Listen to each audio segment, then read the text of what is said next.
Berarti ibu mengatakan Ismail anak haram atau anak sah? Susah kali kau bang. Udah aku bilang dia anak salah dulu. Anak salah dulu. Apa Ragu, sih? ragu dia. Iya, sekarang kutanya. Oh bang, Gak kutanya. usah nanya, jawab dulu ah. Bagus. Udah punya istri 2. Kan Masa nih punya istri 2. Nah, lahirlah dari istrimu yang pertama anak. Dari istrimu yang kedua dulu anakmu lahir. Ini membahas Istri- Abraham bukan istri orang lain. Ya sama aja. Lo kok sama? Ya sama. Ya iyalah. Kedudukan istrinya sekarang. Tadi kan mau menjawab saya anak zina atau anak haram kan? Nah, sekarang saya tanya dulu pribadi. Tanya saya. itu Ismail itu anak haram apa anak sah? Makanya dengar dulu ini siapa? Ya jawab saja ah. Bang Andi diam dulu Bang Andi. Dijawab saja dulu. Saya nggak suka ngobrol sama Anda. Mute. Ya dijawab dulu itu. Saya ngomong sama Bang Juma. Gua mute. Tutup. Terusin Bang Juma, dia nggak mau jawab. Lanjut. Ya, jadi kalau kita bercerita tentang pemberkatan, tadi kan saya minta, kalau kami di Islam, kan dalilnya, aku akan memberkati siapapun. Siapapun yang memberkati engkau Abraham. Nah kami, dalam sehari semalam, itu pemberkatannya setiap kami sholat, kami memberkati Abraham. Allahumma salli ala Sayyidina Muhammad wa ala alihi Sayyidina Muhammad kama sallaita ala Ibrahim wa ala alihi Sayyidina Ibrahim. Kami memberkati Nabi Ibrahim setiap kami ibadah. Aku akan memberkati. Nah, kami memberkati. Sekarang tolong tunjukkan di mana saudara Kristen memberkati Ibrahim. Keturunannya dilaknat itu nggak boleh. Loh, wa ala ali dan begitu juga keluarga Abraham. Kami memberkati mereka. Nah, sekarang tolong tunjukkan pemberkatan Kristen kepada Abraham. Tunjukkan. Yesus keturunan Abraham dikutuk di atas tiang salib. Menjadi lari topik. Sekarang saya mau tanya, Bang. Buktinya kami umat Islam memuliakan Yesus. Dia manusia suci terkemuka di dunia dan akhirat. Kalian manusia terkutuk mati di atas tiang salib. Siapa yang mengutuk Abraham dan keturunannya? Ya Kristen. Sekarang pertanyaan saya, kami umat Islam memberkati Abraham. Setiap kami sholat, kami selalu mengatakan Abraham. Bahkan menyebut namanya pun kami katakan Ibrahim alaihi salam. Kami memberkati beliau. Nah sekarang tolong tunjukkan pemberkatan Kristen kepada Abraham itu mana? Tunjuk. Sekarang saya mau tanya, kenapa? Allahu Akbar, Masya Allah. Susah karena memang Kristen tidak ada hubungannya sebenarnya dengan agama. Kalau ibu nggak kondusif, nggak nyambung, saya turunin. Gua mute aja. Ganti yang lain, ganti pemain. Anda diam. Anda diam. Nggak mau kondusif, silakan beresi Matupang, silakan. Silakan Bu, Matupang. terkait dengan sabar sedikit Bang Andi ya. Untuk ibu ini. Dengarkan, di mute aja ibunya Bang Andi, di mute. Dengarkan saya Bu ya.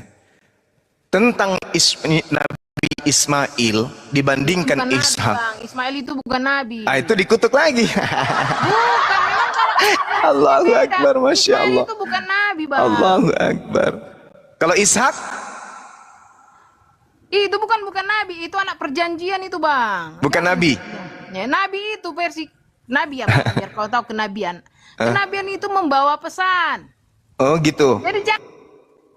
Jadi Ishak bukan nabi. Hah? Jadi Ishak bukan nabi. Bukan. Jadi Ishak tidak pernah memberi pesan kepada keturunannya. Siapa?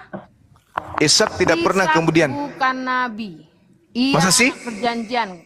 Anak perjanjian artinya dari keturunannya lah Tuhan akan menggenapi perjanjiannya. Itu lebih besar, bukan nabi. Oh, bukan nabi ya? Biar tahu ya Bang, nabi. Itu yang membawa peringatan kepada bangsa manusia, biar tahu versi ini. Makanya Saya ajarin Bu ya. Saya ajarin ya. Ayub pun bukan nabi, Bang. Ayub itu orangnya benar. Saya ajarin ya Bu ya. Bilangan 12 nomor 6, jika di tengahmu ada seorang nabi maka aku Tuhan akan berfirman kepadanya. Kejadian 26 nomor 24, pada malam itu Tuhan menampakkan diri kepada Ishak dan berfirman kepada Ishak.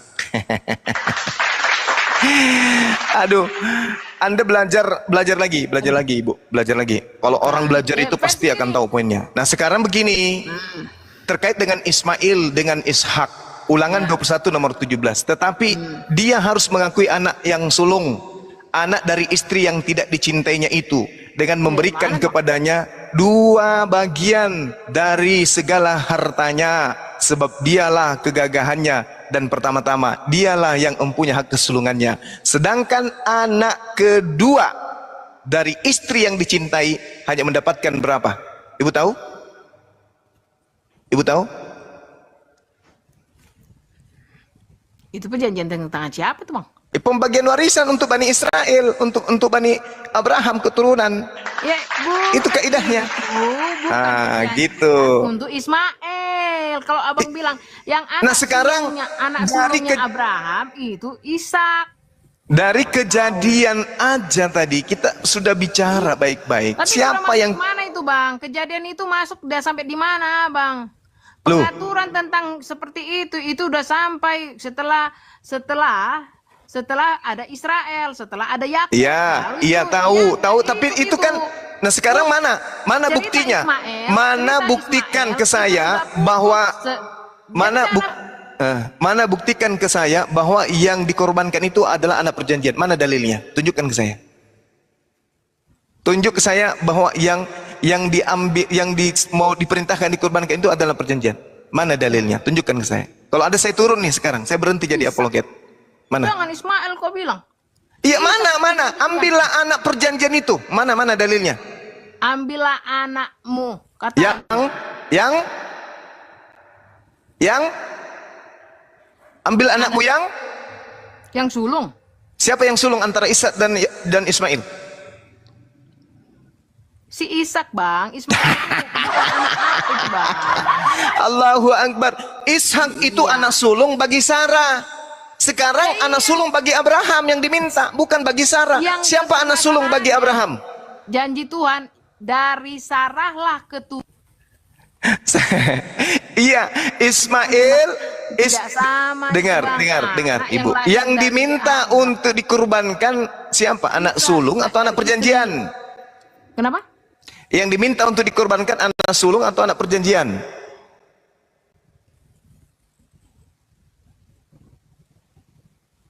Bang. Anak apa? Anak sulung. Anak sulung. Udah selesai kita ya. Kita tinggalkan itu ya. Tapi bukan Ishak. Kenapa bukan Ismail? Kenapa bukan Ismail? Karena apa? Karena dia bukan anak Abraham yang anak Abraham yang dijanjikan Tuhan. Selesai. Waduh, Bang Zuma di Bennett. Ya udah, Sabar. Karena Ya, sabar dulu. Ismail itu Dengerin yang ditanya itu.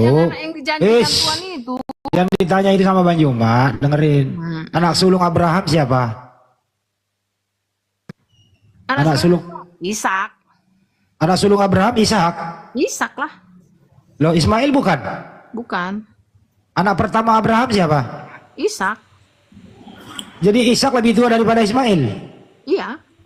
Bang Andi. Kuciluk bener ini perempuan nih. Bang Andi. Ishak. Bang Andi. Iya.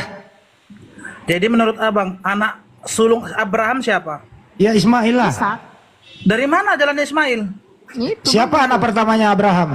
Bang, saya tanya.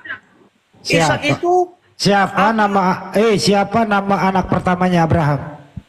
Hah? Siapa nama anak Sahabat pertamanya Ruri, Abraham? makasih ya. Sahabat Ruri, makasih. Syukran. teman-teman tanya. dibantu akunnya Bang Juma ini tolong Ya. di follow Di dan follow, di follow. di tap ya untuk ini live-nya teman-teman. Terima kasih. Oke, pertanyaan selanjutnya sebelum ke Banyuma. Siapakah anak pertamanya Abraham? Jawab. Kok diam? Ishak. Ishak kan? Gepeng. Kami Ishak. Kalau saudara gepeng. Ismail itu Terusin bukan Banyuma. anak Ishak katanya. anak Ismail pertamanya. kenapa? Kenapa Ismail tidak jadi anak sulung? Kenapa? Karena dia adalah anak. Bukan anak yang Jalannya, dijanjikan dari mana Tuhan. jalannya? Itu dia Ismail itu menjadi lahir anak-anak karena pertama. Karena Loh. Sarah memberikan suami. Oke ya. Dari mana jalannya kemudian Ismail itu adalah anak yang ini? Doa daripada Abraham itu apa? Sebelum punya anak, dengar dulu. Iya. Oke. Baik, saya jawab ya, Bang ya. Jadi Abraham menghabiskan usianya berdoa kepada Tuhan untuk minta anak. Betul atau tidak? Oke, betul. Nah, doanya didengarkan tidak? Didengarkan melalui Nah, dengarkan dulu. Melalui anaknya yang bernama Tuhan mendengarkan doa. Siapa yang arti namanya adalah Tuhan mendengarkan? Ishak atau Ismail? Abang jangan salah, Tuhan mendengarkan itu. Saya ulang lagi. Siapa yang arti namanya Tuhan mendengarkan? Ismail atau Ishak? Bingung. bukan nggak bingung begini bang. Saya nggak bingung. Dengar. Nggak bingung. Yang pertama, Jangan paksakan si ya Ismail Tuhan itu. itu menjawab doanya Abraham, tetapi melalui siapa? Kalau Fatimah. bukan diperintahkan ambil budak itu oleh istri sahnya Abraham. Jadi begini, tidak ada jalannya Ismail itu jadi anak pertama. Karena apa? Saya ulang lagi pertanyaannya. Siapa yang namanya berarti Tuhan mendengarkan? Ismail atau Ishak?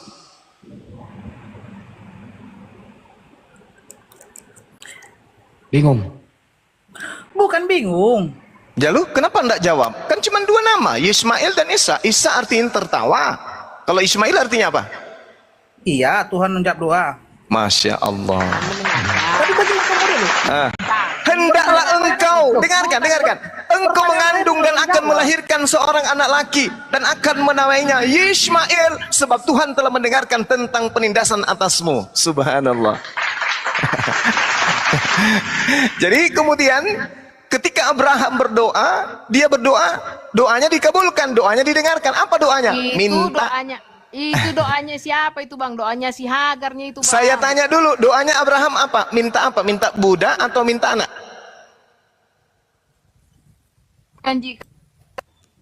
Tuhan menjanjikannya itu bukan dari si Hagar, bukan dengan cara Sarah memberikan suaminya kepada Hagar. Yang berdoa kepada Tuhan adalah Abraham. Makanya Tuhan mengatakan, aku memberkati engkau, aku memberkati Ismail. Makanya yang bersunat bersama dengan Abraham adalah Ismail, bukan Ishak. Makanya kita lihat berapa banyak pertanyaan-pertanyaan saya tadi. Ketika Allah berjanji kepada Abraham, engkau akan menjadi bapa sebagian bangsa, engkau beranak cucu yang banyak. Sekarang permasalahannya adalah siapa yang punya keturunan paling banyak, Ishak atau Ismail? Kalau Anda mengatakan Ishak, mana keturunan Ishak sekarang? Kita tidak berbicara tentang keturunan bang di sini. Tidak, janji Tuhan kepada Abraham. Begini. Kita bukan berbicara berbanyak keturunan bang. Abang tadi membahas siapa anak sulung kan begitu. Anda baru masuk. Di Kejadian 17 Tuhan berjanji kepada Abraham. Dikatakan begini, aku akan membuat engkau beranak cucu yang sangat banyak. Engkau akan beranak cucu yang sangat banyak. Sekarang yang mengaplikasikan janji Tuhan kepada Abraham ini Ismail atau Ishak? Ishak bang. Ishak. Mana keturunan Ishak sekarang? Ini bangsa Israel. Berapa juta? Itu kan yang terhitung bang. Iya, berapa Bangsa juta? Israel itu akan dikumpulkan Tuhan. Iya, di Indonesia di Indonesia aja dulu. Di Indonesia dulu, berapa banyak orang Arab, keturunan Arab dan keturunan Yahudi di Indonesia? Bisa nggak kita bandingkan? Kenapa? Keturunan Ismail dan keturunan Nabi Ishak di Indonesia berapa banyak? Jangan abang yang datain yang di Arab, yang di Indonesia. Ya, Yang di contoh Eropa kecil itu aja dulu. Gitu bang. Kalau keturunan Ishak cuman ada di Israel, itu pun negaranya kecil, lebih luas Makassar. Belum tahu nanti abang. Itulah yang akan dibuktikan. cerita dongeng. Dia mengatakan, engkau akan beranak cucu yang sangat banyak, akan kubuat menjadi bangsa-bangsa. Mana bangsa-bangsa? Bangsa Israel, bangsa apa lagi? Ya, Dari Ishak bangsa Israel, bangsa apa lagi? Bangsa Yehuda, mana bangsa Yehuda? Benyamin mana? Nat mana? Sakar mana? Tak ada, habis. Elizabeth aku turunkan dulu ya. Semangat Elizabeth, silahkan mengadu dulu kepada Bapak dan semangat untuk terus belajar. Padahal saya belum sampai ke endingnya loh. Saya mau mengatakan bahwa agama Kristen lah yang siang malam mengutuk Abraham sampai mereka bernasib malang. Muter-muter terus Bang. Ya, tadi dia membawa Kejadian 12 nomor 3. Aku akan memberkati siapapun yang memberkati engkau Abraham, dan akan mengutuk siapapun yang mengutuk engkau Abraham. Antara Islam dan Kristen, Islam disibukkan memberkati Abraham siang dan malam. Allahumma salli ala Muhammad wa ala ali Muhammad kama sallaita ala Ibrahim wa ala ali Sayyidina Ibrahim. Umat Islam setiap hari lidahnya penuh dengan pemberkatan kepada Abraham.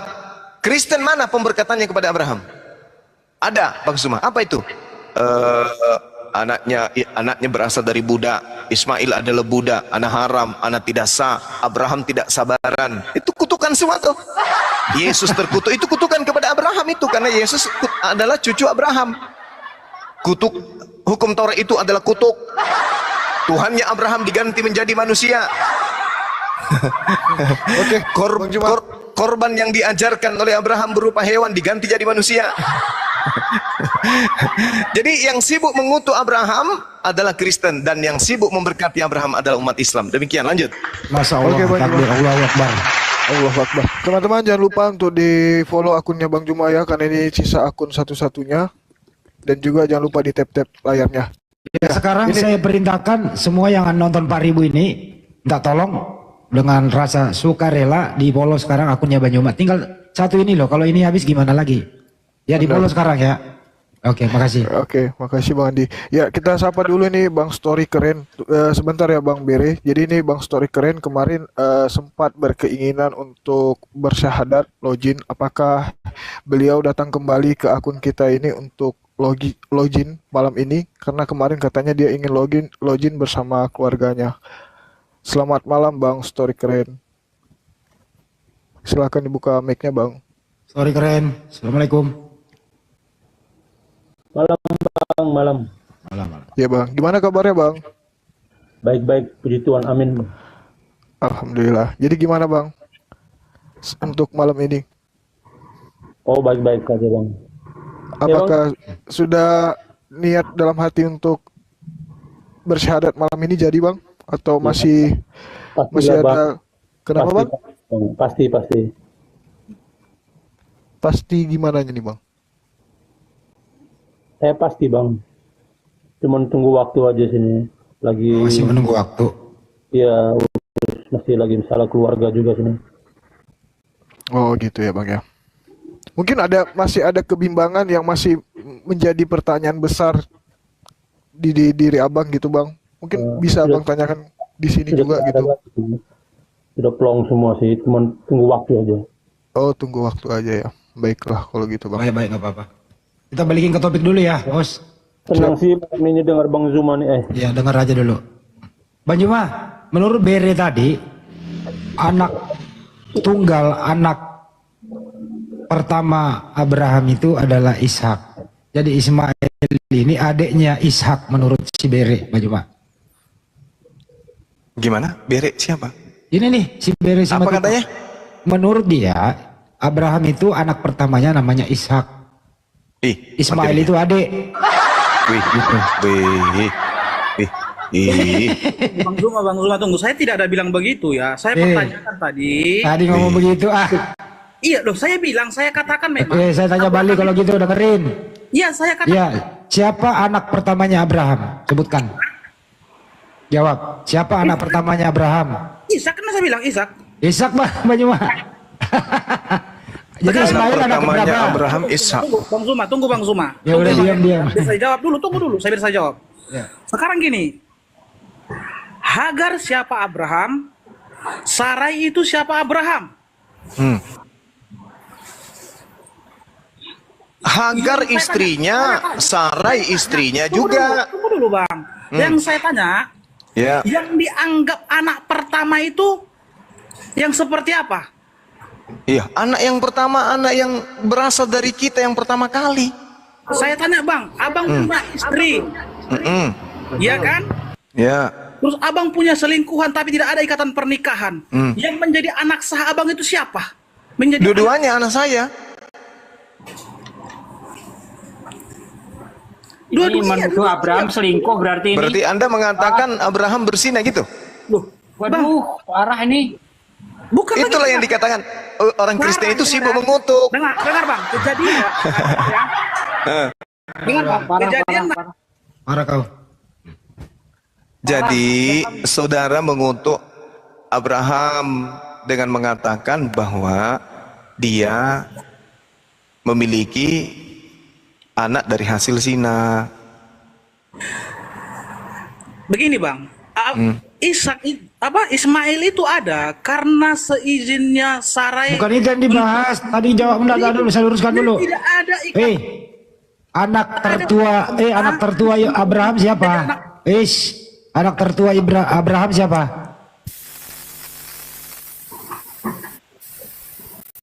Ayo jawab, itu aja, nggak usah diputar. Anak pertama Abraham siapa? Kan saya bilang Ishak, karena Ismail itu Ishak. enggak. Oke, Karena baik. apa? Mana lebih tua? Mana lebih tua Abraham daripada Ismail? Mana lebih tua umurnya Abraham atau Ismail? Sorry, Ishak atau Ismail? Iya Ismail. Loh, anak pertama lebih muda umurnya daripada anak kedua. Persoalan catatan menjadi anak pertama dengan umur tidak bisa disamakan Bang. Saya ulang kembali, mana lebih tua Ismail atau Ishak? Kan saya sudah jawab tadi. Siapa? Ya Ismail lebih tua. Oke, siapa anak pertamanya Abraham? Kalau ditanya Bang siapa anak pertama Abraham itu tetap Ishak. Karena apa? Nah, Ismail Ishak. itu Gimana ini coba Bang Juma ini pusing dia. dari ibu dengar Bang. Sebelum Sarai melahirkan itu tingkahnya si Hagar pun sudah beda. Makanya dikatakan dalam Kejadian 21 ayat ke-11 di Kejadian 21 itu Sarah itu menyuruh Abraham agar mengusir. Jadi maksud saudara pernikahan Nabi Abraham dengan Hagar itu tidak sah. Sejak kapan Hagar menikah dengan Abraham? Saya tanya, sejak kapan Sarah menikah dengan Abraham? Loh, Alkitab mencatatkan bahwa Sarah itu istri sah. Di mana tertulis? Di mana tertulis Sarah istri sah sementara Sarah pernah poliandri, pernah menikah dengan Firaun? Bang, dengar ya Bang ya. Kena lagi dia di sini. Enggak dengar Bang. Sarah Saya kan mau pernah jawab. memiliki 2 suami. Yang mana sebenarnya istri haram di sini? Ayo. Kalau Anda punya 2 istri, oke, satu Anda ambil dari pembantu, tapi pembantu Anda ini setelah Anda nikahi tidak pernah menikah dengan laki-laki lain. Dibandingkan ada seorang istri yang menurut Anda sah, tapi dalam keadaan Anda menjadi suaminya, dia menikah dengan laki lain. Kira-kira yang sampah di situ siapa? Oke, biar ku jawab ya Bang ya. Biar ku jawab. Yang sampah siapa? Yang jujur. Dengar Bang. Ya. Dengar ya biar ku jawab. Ini Kejadian 21. Ayo. Dengar dulu biar ku Ahi baca Sugi ya, Bang, ingat ya. datanya Ahi? Ingat. Alhamdulillah. Dengar biar ku baca ya Bang. Kejadian Ya. 12 10 sampai 20 Abraham di Mesir.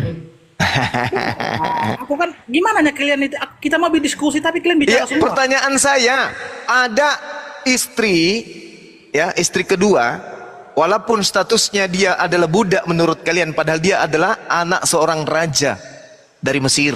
Ingat, Mesir tidak pernah diperbudak oleh siapapun. Yang ada adalah Israel yang diperbudak oleh Mesir. Jangan dibalik.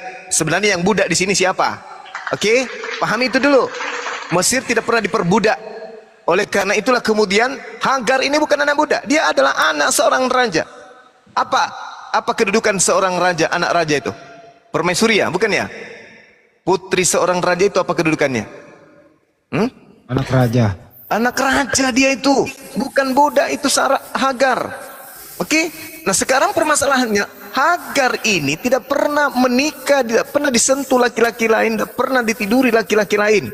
Pada saat dia masih bersama dengan suaminya Abraham. Sarah dalam status sebagai istri dia menikah dengan laki-laki lain.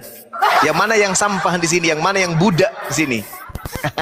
Oke, kita kasih Beri untuk berbicara, Bang. Silakan. Oke, Beri, silakan Beri. Kenapa abang katakan Hagar itu bukan budak? Ada ayatnya mengatakan dia budak. Di mana dalilnya? Di kitab Anda? Ya, Terjemahan? dengar bang, berku baca ya. Allah, kok ketawa? Ya, silakan dibaca Beri. Tunjukkan kitabnya Nabi Musa yang mengatakan itu. Ini kan terjemahan Septuaginta ini dari bahasa Greek ini. Aku baca. Silakan. Kejadian 16. Adapun Sarah istri Abraham yang tidak beranak, ia mempunyai seorang hamba perempuan yang seorang perempuan orang Mesir, Hagar namanya. Berkatalah Sarah kepada Abraham, engkau tahu Tuhan tidak memberikan aku melahirkan anak, karena itu baiklah hampirilah hambaku itu. Sudah? Nah, sekarang begini, tolong tunjukkan kitabnya Nabi Musa yang menerangkan itu. Kenapa bang? Tadi kan aku Ini kan kitab terjemahan, Bang. Kok terjemah? Dari mana Anda tahu keautentikan ini betul? Yang jelasnya bang. Yang jelas apa? Loh, inilah makanya kalian tidak pernah terima. Makanya ketika Saya tanya, ini kan terjemahan, ini kitabnya Yahudi. Saya minta kitabnya Nabi Musa yang menerangkan itu betul tak? Hagar disebut budak di situ, disebut hamba. Boleh saya sanggah? Tunjukkan kitabnya Nabi Musa dulu. Ini kan terjemahan dari terjemahan Septuaginta, berubah lagi. Saya tidak terima karena ini terjemahan dan tidak ada sejarahnya, Fir'aun anaknya adalah budak. Namanya Fir'aun. Fir'aun itu raja. Kok anaknya jadi budak? Allahu Akbar. Ini terjemahan kan? Ini terjemahan dari Septuaginta. Septuaginta ini mengalami revisi demi revisi untuk mencocokkan imannya Kristen. Oke? Untuk kemudian mendulang tinggi, Ismail direndahkan, Ishak ditinggikan. Tuh, bukan saya tidak terima. Salahkah ketika saya mau meminta? Kalau saya minta keautentikan berita ini benar atau tidak? kalian memang tidak terima. Ketika film tentang Lucu. Israel pun diadakan di Lucu. Kalian menolak. Kalian menolak. Lucu Anda. Kok lari ke film? Lucu Anda. Ini terjemahan dari mana Anda bawa ini? Ini terjemahan dari mana ini? Sementara kitabnya Nabi Musa 1400 tahun sebelum Masehi itu mana yang berceritakan ini? Bung, dari mana Anda bisa membenarkan terjemahan ini? Tidak terima. Bahkan Saya tanya dulu, bangsa apa? Bang, jangan miring sendiri, Bang. Jangan bicara sendiri, Bang. Jangan bicara sendiri. Gila itu namanya. Tolong tunjukkan sejarahnya.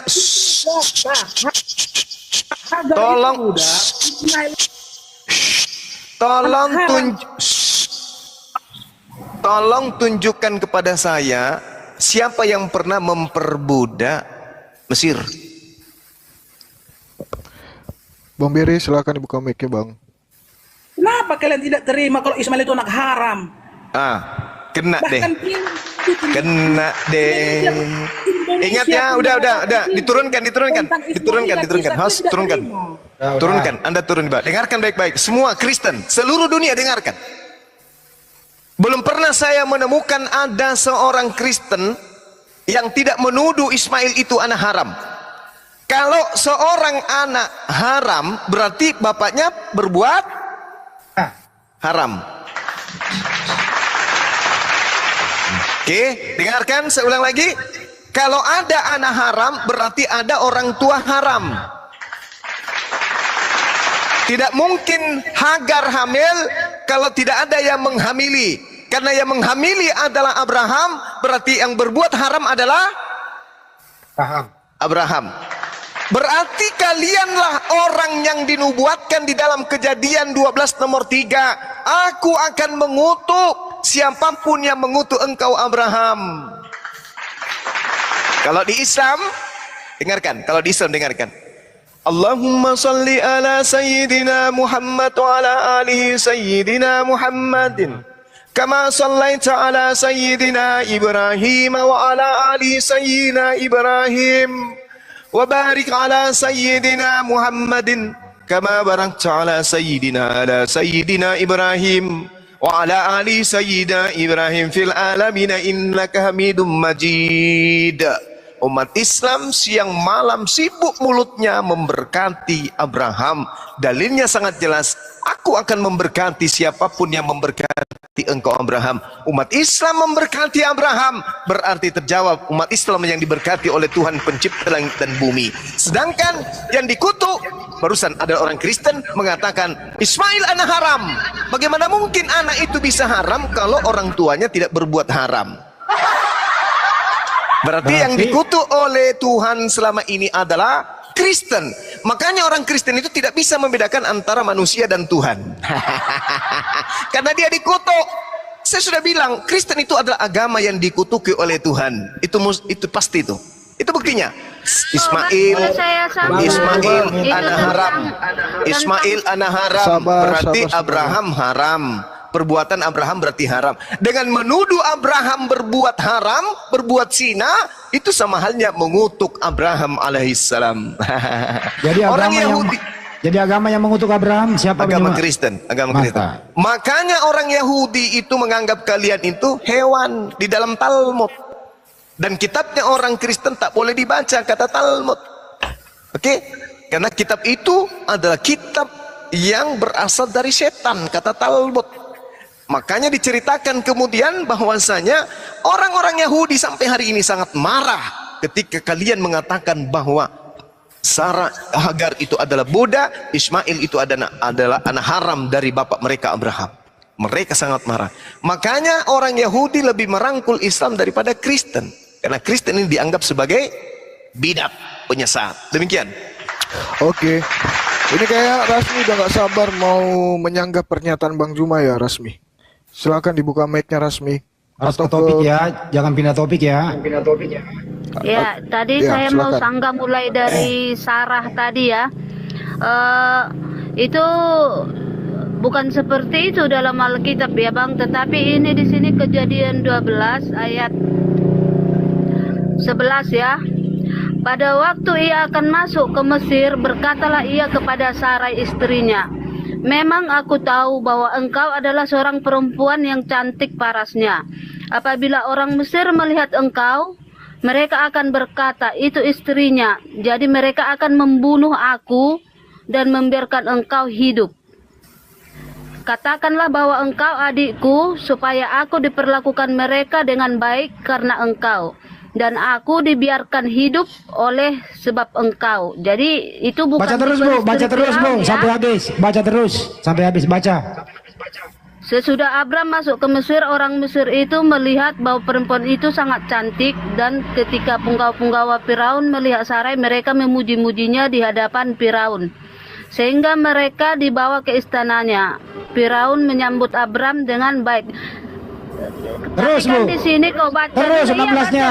Baca dulu. Baca 16-nya. Dulu, kan tadi, Baca terus. Kenapa diberhentikan? Iya, tunggu supaya kan di sini karena Abraham Baca yang dulu. meminta, Habisin dulu, yang habisin. meminta Sarah. Tunggu, dengar dulu. Saya Kau baca. jangan ini. Firaun menyambut yang Abraham dengan meminta, baik-baik. ya. Di mute dia nggak mau baca Abraham ini. Di sini yang endingnya. meminta Di mute dia, karena- saya bacain. Di mute dia, saya bacain. Firaun menyambut Abraham dengan baik-baik karena ia mengingini perempuan itu, dan Abraham mendapat kambing, domba, lembu, sapi, keledai jantan, budak laki-laki dan perempuan, keledai betina dan unta. Tetapi Tuhan menimpakan tulah yang hebat kepada Firaun, demikian juga kepada seisi istananya, karena Sarai istrinya Abraham itu. Lalu Firaun memanggil Abraham serta berkata, apakah yang kau perbuat ini terhadap aku? Mengapa tidak kau beritahukan bahwa ia istrimu? Mengapa engkau katakan dia adikmu sehingga aku mengambil menjadi istriku? Artinya Sarah menikah dua kali di sini. Menikah dengan Abraham dan menikah dengan Firaun. Atas permintaan siapa? Atas permintaan siapa? Jadi Sarah ini menikah dua kali ya Bu? Atas permintaan siapa? Ya Firaun lah yang menikahi istrinya Abraham. Bapak Firaun, makanya baca di situ. Memang saya aku tanya tahu kepada ibu, Bu, engkau adalah woi, seorang diam dulu, perempuan diam. yang cantik parasnya. Apabila orang Mesir melihat engkau, mereka akan berkata itu istrinya. Jadi mereka akan membunuh aku. Bisa kau Apakah baca Sarah, di situ? Bu, apakah Sarah di sini menikah dengan Firaun? Jawab. Dia nggak mau baca sampai akhir dia. Apakah Sarah menikah dengan Firaun? Jawab. Dia hanya baca sampai 16, sampai 15, 16 ke bawah dia nggak mau baca. Karena di sini memang Sarah menikah 2 kali. Ini nista banget ini cerita ini.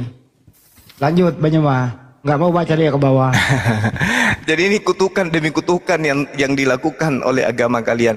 Tolong tunjukkan kitabnya Nabi Musa yang menerangkan ini. Ada nggak? Bang Juma ini kan ngomong kutukan terus, ini maksudnya gimana itu? Jelaskan lagi. Yesus aja kalian kutuk.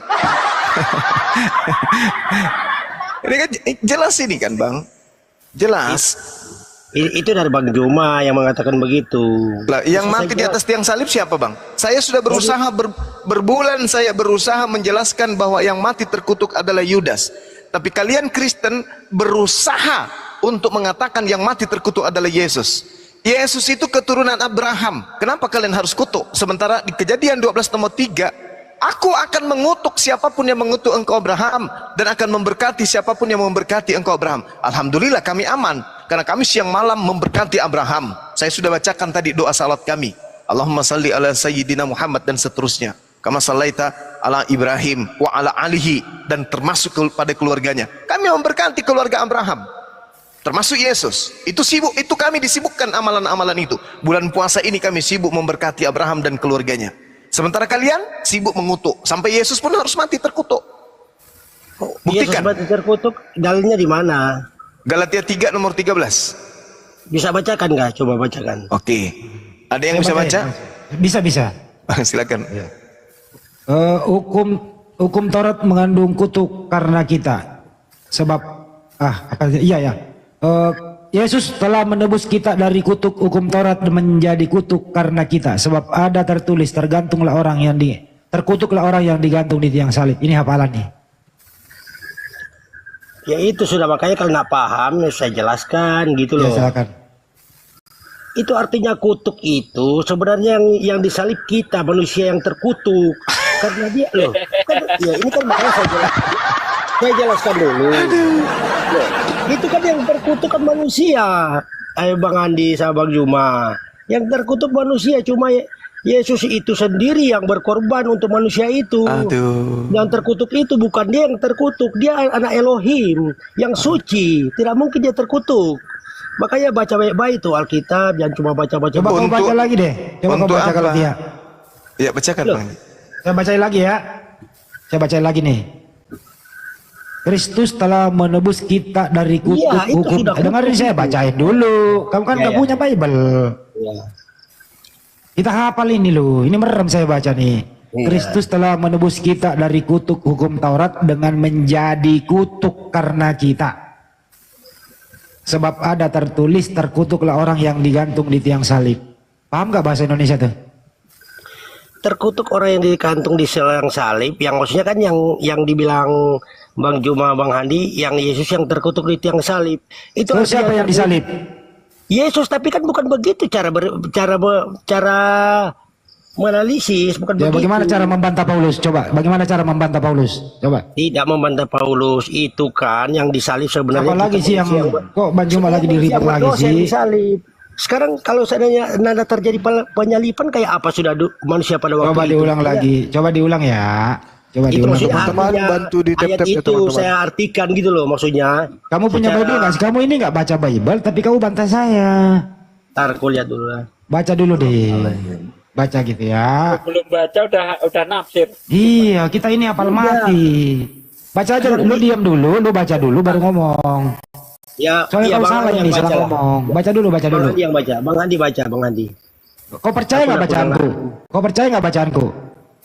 Ya baca lagi. Tidak, kau percaya atau tidak? Ya kalau di Alkitab saya percaya, makanya Oke, baca. baik. Ini hafal kami. Kristus telah menebus kita dari kutuk hukum Taurat dengan menjadi kutuk karena kita. Sebab ada tertulis, terkutuklah orang yang digantung di tiang salib. Siapa yang menebus kutuk hukum Taurat di sini, bro?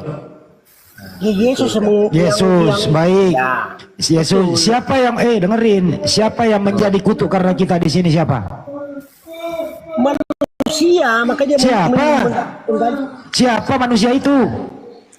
Ya kita semua Bang Handi Aduh, kamu nggak masuk di situ. Aduh, susah ini. Susah. Kamu nggak baca, bro. Kamu bantah, kamu nggak baca. Oke lah, itu kan dari Bang Handi sama Bang Anu. Loh, ini dari Paulus. Iya, maksudnya Pade, silakan Pade, dibuka dulu Pade. Pade kan bisa open cam tuh. Pade silakan Pade.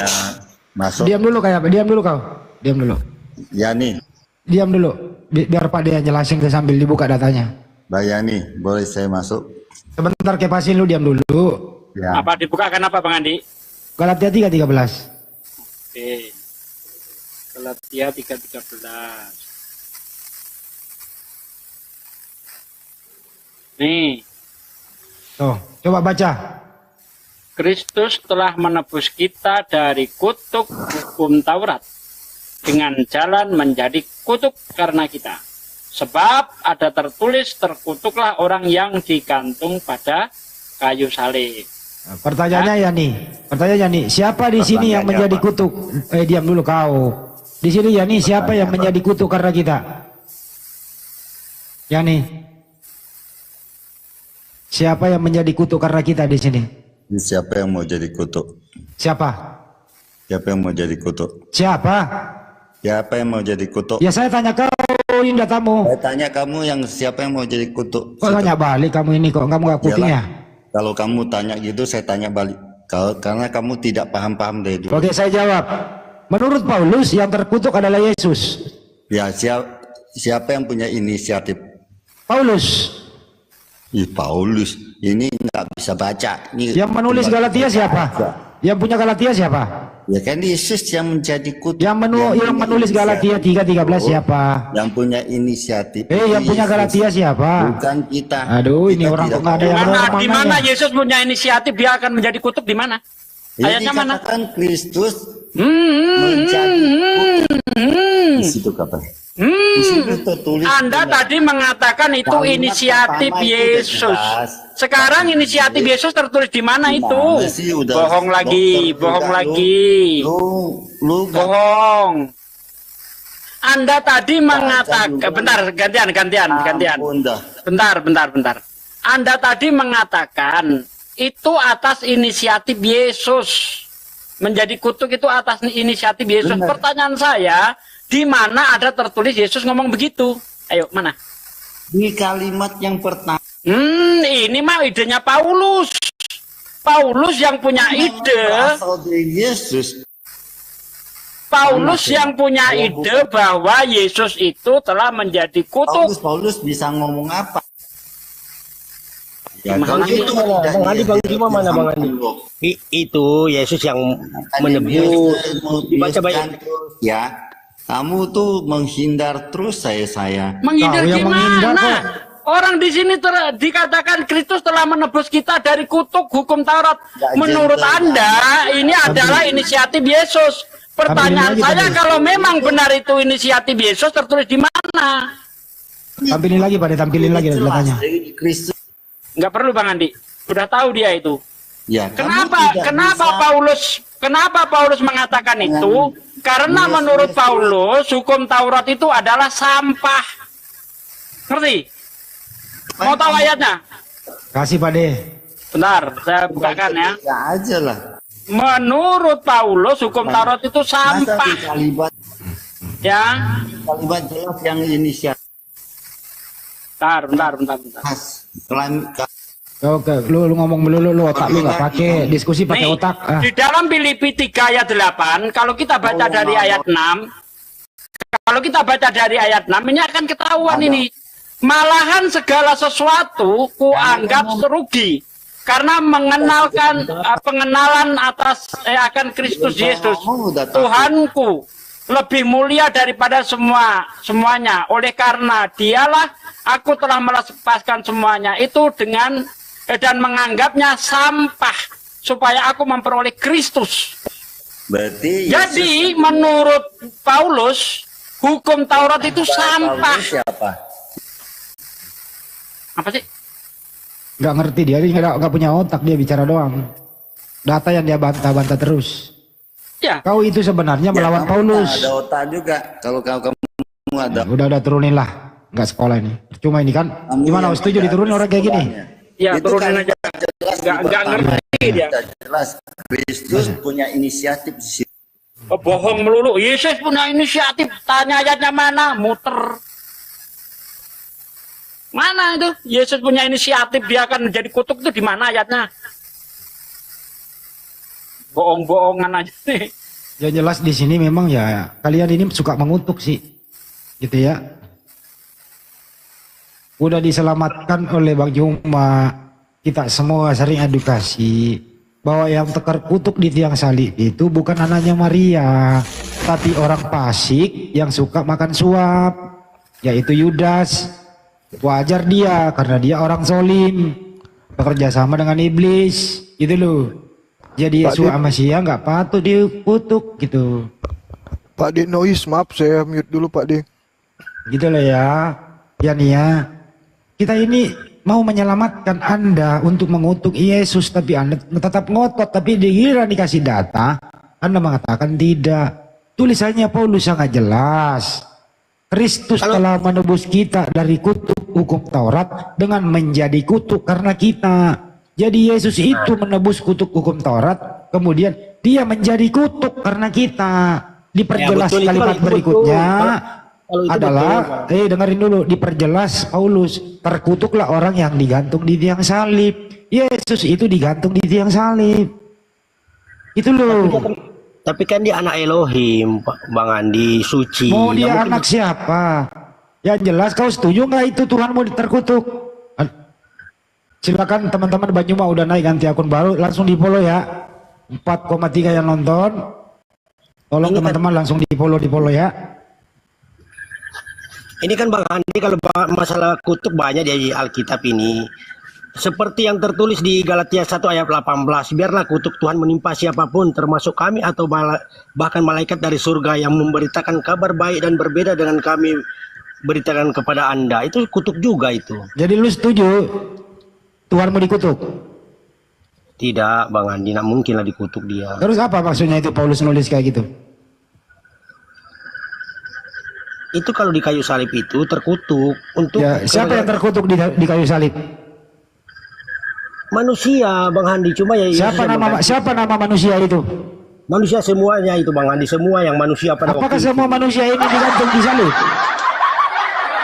Enggak, maksudnya maksudnya ibaratnya beginilah logikanya, Bang Andi. Enggak, saya tanya dulu, siapa nama manusia itu yang digantung di tiang salib? Siapa namanya?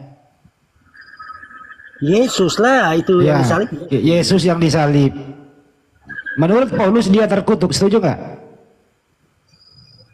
Tapi terkutuk bukan dituju ke Yesus, maksudnya begitu. Lo tulisannya begitu? Terkutuklah yang di kayu salib, maksudnya terkutuk yang bisa kan saya jelaskan biar maksudnya Ya, kalau silakan. Ya nih, sebenarnya Lagi, gini Banyuma. loh, Ya, bentar. lanjut. Maksudnya Paulus itu begini loh, Yesus itu menjadi terkutuk karena menebus dosa kita. Wah, ya itu betul. Itu Nah betul. iya, berarti Bukan Yesus terkutuk. itu menjadi terkutuk dia. Kenapa Tidak. Anda membantah kalau Yesus terkutuk? Kalau Gimana terkutuk untuk menebus manusia berarti bukan dia yang berdosa sebenarnya, manusia itu. Jadi dia tidak begitu kalau kata-katanya itu betul, itu percaya saya. Jadi untuk menebus dosa Anda dia menjadi terkutuk. Iya, dia Oh, ya bukan udah dia terkutuk dia, udah selesai. Maksudnya dia rela berkorban gitu lah maksudnya, Bang Handi. Rela terkutuk? Nah dia rela pokoknya semacam begitulah sudah. Ya udah rela terkutuk, kenapa kau nggak mau ngomong? Ya demi manusia kan. Iya, demi dosa Anda, demi dosa Anda Tuhan Anda rela terkutuk. Itu betul itu. Nah ya udah, Nah, kan berarti kita berarti berdosa. Tapi bukan berarti ya udah bukan berarti untuk menebus dosa kamu dia terkutuk, betul? Dia tidak terkutuk, Bang Handi. Lah, Kita gimana sih Pak? dia rela berkorban dia ceritanya kayak Bang Handi lah, saya rela mati dari Bang Handi begitu loh. Ya Tapi dengan sebenarnya jalan Bang menjadi Handi Dia saya mati dari itu Bang Handi. rela menjadi manusia terkutuk untuk menebus dosa kita. Ya rela dengan butuh-butuh. Iya, dia itu rela menjadi manusia terkutuk untuk menebus dosa kita, betul? Ya itu betul. Ya, lanjut Bang Edi. Gampang kok. Rela memang rela dengan iya, makanya setelah rela status dia jadi terkutuk gitu loh Bang. Oke, jadi kembali ke topik, karena dia Bang Juma udah datang, artinya Bang Juma terbukti sudah bahwa siapakah sebenarnya yang mengutuk Abraham dan keturunannya. Bang Juma, silakan dilanjut lagi. Bang Juma, ini kan saya mau tanya sama Bang Juma ini. Ini Bang Juma kan kalau masalah terkutuk di Alkitab banyak itu menceritakan, di Alkitab itu lengkap. Seperti yang tertulis di Galatia 1 ayat 8, biarlah kutuk Tuhan menimpa siapapun, termasuk kami atau bahkan malaikat dari surga yang memberitakan kabar baik yang berbeda dengan yang kami beritakan kepada Anda. Itu kan sudah ada tertulis juga itu. Cuma kan saya kok malas mau bahas yang begini. Bisakah Bang Juma jelaskan ini? Ayat yang mati terkutuk di atas tiang salib dulu, Bang. Siapa itu? Ya. Yang mati terkutuk. Seperti siapa yang Bapak Handi tadi sudah jelaskan, Bang Handi saya sudah jelaskan itu, saya sudah paham. Yang itu. mati terkutuk itu siapa menurut Abang? Yesus, dia rela, kan? Karena menebus dosa kita, makanya dia rela gitu loh. Nah, makanya dia terkutuk kan? Dia rela terkutuk demi kita, beda. Ya, artinya rela tidak terkutuk atau rela terkutuk tetap terkutuk, bukan? Ya kalau kata-kata demikian ya terkutuk, tapi bukan karena dia yang terkutuk. Kita yang terkutuk sebenarnya manusia. Loh. Kenapa kita yang terkutuk? Kan sudah saya kasih ilustrasi. Bang Handi, saya rela mati dari Bang Handi. Karena Bang Handi yang bikin masalah. Baik. Nah, ini tidak ada masalah begitu. Baik, seperti saya jelaskan. Izinkan saya Bang menjelaskan. Jadi gini, Yesus itu diponis sebagai manusia yang paling terkutuk yang pernah ada di atas muka bumi. Kenapa? Karena Yesus menjadi tumbal untuk menanggung kutuk Taurat terhadap seluruh umat manusia. Betul? Betul nggak? Bahkan benar ya? Jadi ada dua yang ditanggung oleh Yesus. Kasihan anak orang ini. Yang pertama kutuk hukum Taurat, yang kedua adalah kutukan dari dosa-dosa seluruh umat manusia. Yesus ini babak belur. Dibenarkan bukan? Nah, dibenarkan karena dia memang pengasih dan penyayang, itu bedanya pengasih dan penyayang. Bukan masalah pengasihnya, ini manusia paling terkutuk dia ini. Di antara seluruh makhluk yang pernah ada di atas muka bumi, dialah makhluk yang paling terkutuk. Paling besar bebannya. Andai saja utang piutang, seluruh utang piutang orang Kristen ditanggung oleh Yesus. Dialah yang harus menanggung utang itu. Betul? Ya betul, itu makanya dia hebat. Manusia yang paling banyak utangnya Yesus. Oke, ini hati-hati aja kalau dia nunggak, bahaya dia ini. Sekarang permasalahannya adalah, mari kita berpikir, seorang anak yatim yang demikian lemahnya sehingga mudah saja dipaku oleh serdadu Romawi di atas tiang salib hingga mati, dipaksakan supaya kemudian orang-orang setelahnya percaya kematiannya, sukarela memilih mati secara terkutuk guna menanggung dosa kutukan atas miliaran umat manusia. Ini konsep dari mana ini? Dia rela diludahi, ditampar, ditonjok, ditombak. Ini ajaran dari mana ini? Ada yang kayak gini-gini nih muncul. Ini siapa yang ngajarin yang kayak begini? Seorang manusia, anak semata wayang, ibunya ditinggal, dia dilahirkan susah payah dengan seorang wanita, difitnah, diusir, dihujat oleh orang sekampung. Kemudian begitu anaknya besar dibunuh, lalu setelah dia mati dia menanggung semua dosa-dosa orang-orang. Ini ajaran dari mana ini? Seluruh firman Tuhan dalam kitab Taurat adalah kutuk. Menurut ajaran orang yang mengajarkan bahwa Yesus itu mati menebus kutuk Taurat. Kitab Taurat adalah kitab suci terkutuk. Musa, nabi yang menghimpun firman Tuhan ke dalam kitab Taurat, adalah manusia terkutuk. Umat Paulus yang mempercayai Taurat sebagai kutuk adalah manusia-manusia terkutuk.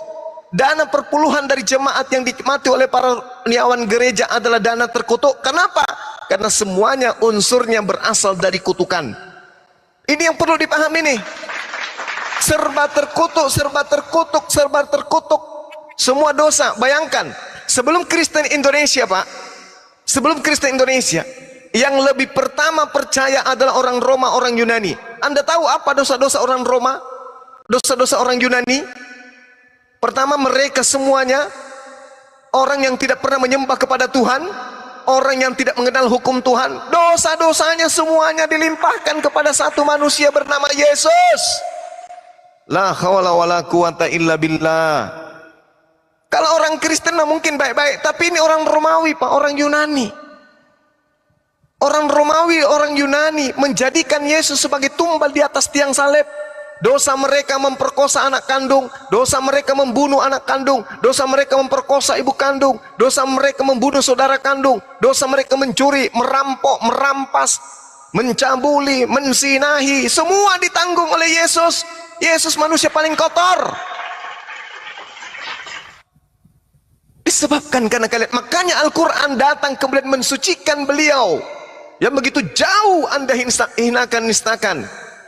Mana ada dalilnya Tuhan datang mengutus Rasulnya untuk mati untuk dosa-dosa orang jahat? Keluaran 23 nomor 7. Aku Tuhan, jangan engkau membunuh orang yang tidak bersalah. Jangan kau membunuh orang yang benar. Sebab aku Tuhan tidak akan membenarkan orang Roma, tidak akan membenarkan orang Yunani. Kok bisa? Ya, aku Tuhan tidak akan pernah membenarkan orang yang bersalah.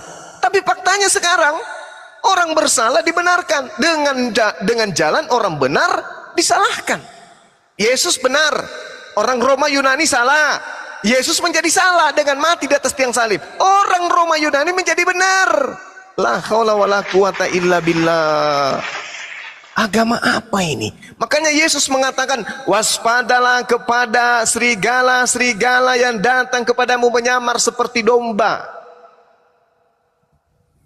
Siapa mereka ini yang menyamar seperti domba? Yang memutarbalikkan fakta. Makanya di dalam, coba kita lihat di dalam Yohanes, di dalam Amsal 17. Yesus mengatakan apa di dalam Lukas 24 nomor 44. Yesus mengatakan harus tergenapi apa yang tertulis tentang aku di dalam kitab para nabi, termasuk di dalam Amsal.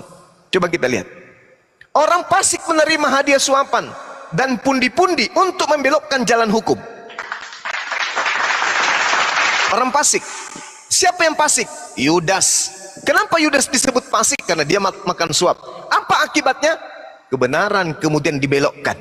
Yang tadinya Taurat itu adalah untuk menghidupkan, dirubah menjadi kutuk. Yang tadinya Yesus disebut sebagai orang suci, dirubah menjadi orang terkutuk. Semua diputarbalikkan. Yang itu tadinya orang ya, silakan. Yang dimaksud domba-domba itu apa sih maksudnya domba-domba? Coba bisa. Ini ya domba-domba apa itu? Domba itu Bani Yakub. Yeremia 50 nomor 17. Jadi yang dimaksud domba di sini adalah Bani Yakub, Bani Israel. Sedangkan yang bukan Bani Israel itu disebut serigala. Sekarang yang ini kan ayat ini kan. Sekarang pertanyaan sederhana saya, Pak, kepada siapapun di sini, Islam atau Kristen, siapa yang menyamar seperti Yahudi? Yahudi atau Kristen? Kristen. Nah tuh, siapa yang menyamar seperti domba? Yahudi atau Kristen? Tidak, saya cari dulu ini Bang Juma, tar dulu. Ada dua agama besar, ini Pak, Yahudi, serigala Kristen. berbulu domba ini. Serigala berbulu domba ini ada di Matius 7 ayat 15 sampai 20. Baca Bang Juma, coba tolong bacakan. Baik. Serigala berbulu domba, Matius 7 ayat 15 sampai 20. Oke, nah kita lihat dulu. Kita lihat Bang ya, saya baca ya. Ya. Waspadalah terhadap nabi-nabi palsu yang datang kepadamu dengan menyamar seperti domba, tapi sesungguhnya mereka adalah serigala yang buas. Dari buahnya, dari ajarannya, dari cerminannya di permukaan kamu akan mengenal mereka. Dapatkah orang memetik buah anggur dari semak duri dan buah arak dari rumput duri? Demikianlah setiap pohon yang baik menghasilkan buah yang baik, sedang pohon yang tidak baik menghasilkan buah yang tidak baik. Tidak mungkin pohon yang baik itu menghasilkan buah yang tidak baik, ataupun pohon yang tidak baik itu menghasilkan buah yang baik. Setiap pohon yang tidak menghasilkan buah baik pasti ditebang dan dibuang ke dalam api. Api ini maksudnya neraka. Jadi dari buahnya lah kamu akan mengenal mereka. Mengenal siapa di sini maksudnya, Pak? Mengenal serigala kan? Loh, itu yang dituju nabi siapa itu yang kau maksud itu? Itu kan nabi. Iya, nabi palsu ini, dari buahnya nabi palsu ini akan kita lihat, betul? Buah-buah pengajaran nabi palsu ini akan kita lihat, betul? Oh iya, seperti siapa nabi palsu Oke, itu? dengarkan buahnya, dengarkan. Jadi kata Yesus, jadi dari buahnya lah kamu akan mengenal mereka. Bukan setiap orang yang berseru kepadaku Tuhan, Tuhan akan masuk ke dalam kerajaan surga, melainkan dia yang melakukan kehendak Bapakku yang ada di surga. Satu, siapa yang memanggil Yesus sebagai Tuhan?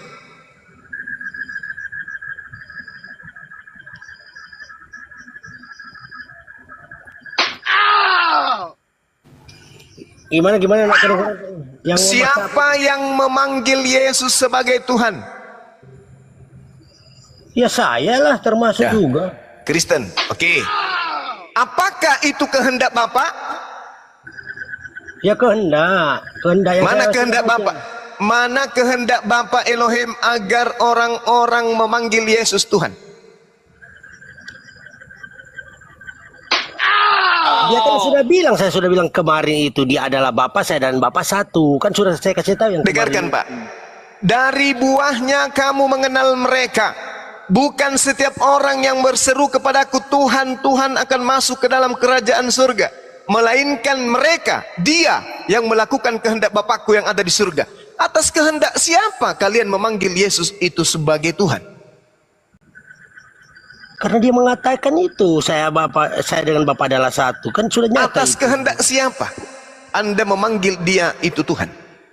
Yang tertulis di Yohanes yang seperti saya bilang itu lupa. Ini sudah berbicara saya. mengenai kehendak, Mau Pak. buka data lagi ke saya nanti. Kan Pertanyaannya kehendak siapa? Roma 10 nomor 9. Barang siapa yang memanggil Yesus Tuhan, mengucapkan, mengimani, percaya bahwa Yesus itu Tuhan, dan apa yang dikatakan oleh mulutnya itu diimani sepenuh hati, maka dia akan diselamatkan. Jadi yang mengingini dan yang berkehendak agar orang Kristen memanggil Yesus Tuhan adalah Paulus. Lanjut. Kena Kristen. Pada hari terakhir, sabar Pak. Pada hari terakhir banyak orang yang berseru kepadaku, Tuhan, Tuhan. Bukankah kami bernubuat demi namamu? Mengusir setan demi namamu? Bermujizat demi namamu? Ini siapa ini Pak pelakunya ini? Ini buah-buah nabi palsu ini semua.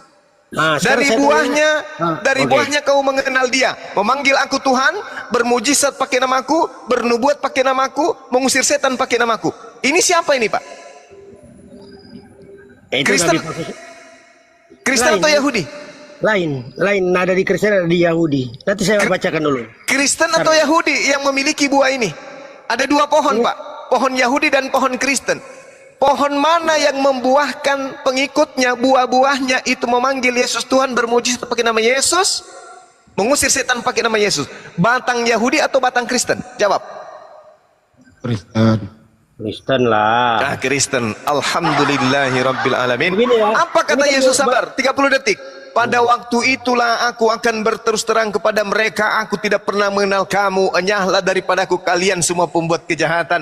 Matius 13 nomor 50, pembuat kejahatan dilemparkan ke dalam api neraka. Sadari Pak, ada dua pohon kata Yesus. Pohon baik menghasilkan buah baik, pohon buruk menghasilkan buah yang buruk. Pohon yang buruk menghasilkan dari buahnya kita kenal. Buahnya adalah memanggil Yesus Tuhan, bermujizat pakai nama Yesus, mengusir setan pakai nama Yesus, dan bermujizat pakai nama Yesus. Batang inilah yang kemudian harus dibuang ke dalam api neraka. Silakan. Ya, nanti ya. Kan yang dibicara pohon yang baik yang nabi-nabi palsu ini ya. Itu ya Bang Juma ya. Coba Bang Juma baca. Ini kan saya nak bawa nak bawa HP yang nak bawa Alkitab. Cuma kalau saya hafal sedikit lah yang untuk ayat-ayat nabi-nabi palsu ya. Nah apa-apa saya baca ya. Iya. Bang Juma yang bacakan, yang bilang Bang Juma yang bacakan. Ciri-ciri nabi palsu itu tertulis di ayat apa ya? Matius 24. Petrus 2 ayat 1. Petrus 2 ayat 1 baca dulu. Itu Itu dari Yerusalem Pak. Nabi-nabi palsu dari Yerusalem itu. Nah, terus ini ya. 1 2 Petrus. Dari Yerusalem ya. Paulus dari mana? Yerusalem. Yerusalem. Mana lagi? Tanda-tandanya yang mana lagi? Tunggu, ntar ya. Iya. Silakan. Yeremia 23 ayat 10. Dari Yerusalem juga itu, Pak. Yerusalem di mana Yeremianya? 23 ayat 10 di mana? Dalilnya di Yerusalem di mana? Oke. Kita baca ya. Yeremia 23 itu dari Yerusalem juga, Pak ya. Coba baca dulu. Oke, baik. Mengenai nabi-nabi nomor berapa, Hi? Yeremia 23 ayat 10. Oke, sabar. Oke. Yeremia berapa, Hi? Ya itu tadi Yeremia 23 ayat 10 sampai 15. Iya, 23 ayat 30. Oke, baik. Saya bacakan, Pak. Saya bacakan. Yeremia 23 ayat 10. Iya, baik, saya bacakan. Negeri telah penuh dengan orang berzina. Sungguh oleh karena kutu ini gersanglah negeri dan layulah padang rumput gurun. Apa yang dikejar mereka adalah kejahatan dan kekuatan mereka adalah ketidakadilan.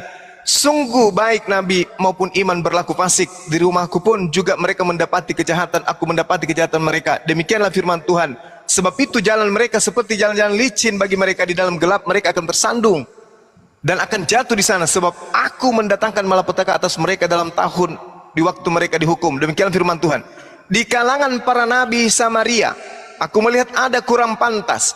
Mereka bernubuat demi Baal dan menyesatkan umatku Israel.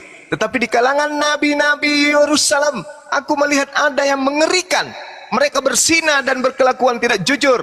Mereka menguatkan hati orang-orang berbuat jahat, sehingga tidak seorang pun yang bertobat dari kejahatannya. Semua mereka telah menjadi Sodom bagiku, dan penduduknya seperti Gomora. Sebab itu beginilah firman Tuhan semesta alam mengenai para nabi itu. Jadi nabi mana ini, Pak? Yerusalem kan? Yerusalem. Tidak. Paulus dari mana, Pak? Yerusalem. Begini Bang Juma. Iya. Ini yang saya maksudkan tadi di Matius 24 ayat 26. Matius 24 nomor 24-nya dulu, Pak. Matius 24 ayat 26. 26-nya 24-nya dulu kita baca. Ya. Ya, silakan. Silakan, Pak. Saya yang baca?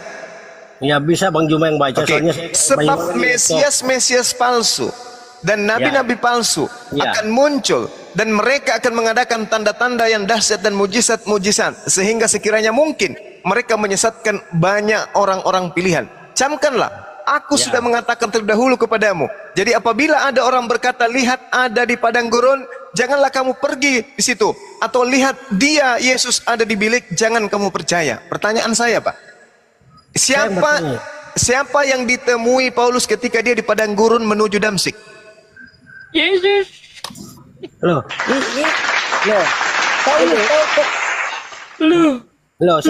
saya yang baca ya. 24 ayat 26. Tadi saya baca ya. Matius 24 ayat 26. Nanti saya yang baca Bang. Matius 24 ayat 26. Saya yang baca aja ya. Iya. Matius 24 ayat 26. Ntar saya baca ya. Paulus bisa melakukan mukjizat enggak? Bisa. Bunda Zuma, Assalamualaikum Satsugi Bang Hadi. Waalaikumsalam. Lanjut, nyimak. 24 ayat 26. Iya. Jadi apabila ini ya 26. Jadi apabila orang berkata kepadamu, lihatlah ada di padang gurun. Ini di padang gurun ini. Iya. Jangan kamu pergi ke situ, atau lihat di dalam bilik. Jangan kamu percaya. Bilik, ini dalam bilik. Bilik itu apa sih? Bilik itu kamar rahasia, Pak. Ya, bilik, ya itu. Di dalam kamar rahasia. Ini ciri-ciri nabi palsu ini yang saya bicarakan ini. Sekarang pertanyaan saya. Kata kepadamu, lihat, ia ada di padang gurun. Di padang gurun ini, janganlah kamu pergi ke situ. Maksudnya jangan kamu coba-coba mendekat situ, karena situ iblis semua situ kan. Iya. Lihat. Pertanyaannya sekarang. Jangan kamu percaya. Sebab sama seperti kilat memancar sebelah timur dan melontarkan cahaya sampai ke barat, demikian pula kelak kedatangan anak manusia. Ya, saya tanya dulu Bapak ini. Saya tanya dulu Bang Yani. Bang Yani. Di situ siapa? Loh. Tanya dulu Bang Yani. Bang Yani. Itu di Alkitab. Makanya saya kasih tahu lengkap tertulis sebelum ada nabi palsu sudah tertulis. Pertanyaan saya, Pak, pertanyaan saya. Pak, pertanyaan saya. Matius 24 nomor 26. Jadi apabila orang berkata kepadamu, lihat, dia ada di padang gurun. Dia ini siapa, Pak? Loh. Yesus. Loh, ini loh, makanya enggak, dia di sini siapa? Jadi apabila orang berkata kepadamu, lihat, dia ada di padang gurun. Dia di sini siapa? Dia itu ya tahu sendiri kan. Ya Siapa? sudah. Siapa dia? Ya saya tidak tahu. Yang penting itu ciri-ciri nabi palsu. Bukan. Nabi palsunya melihat dia. Ini dia siapa?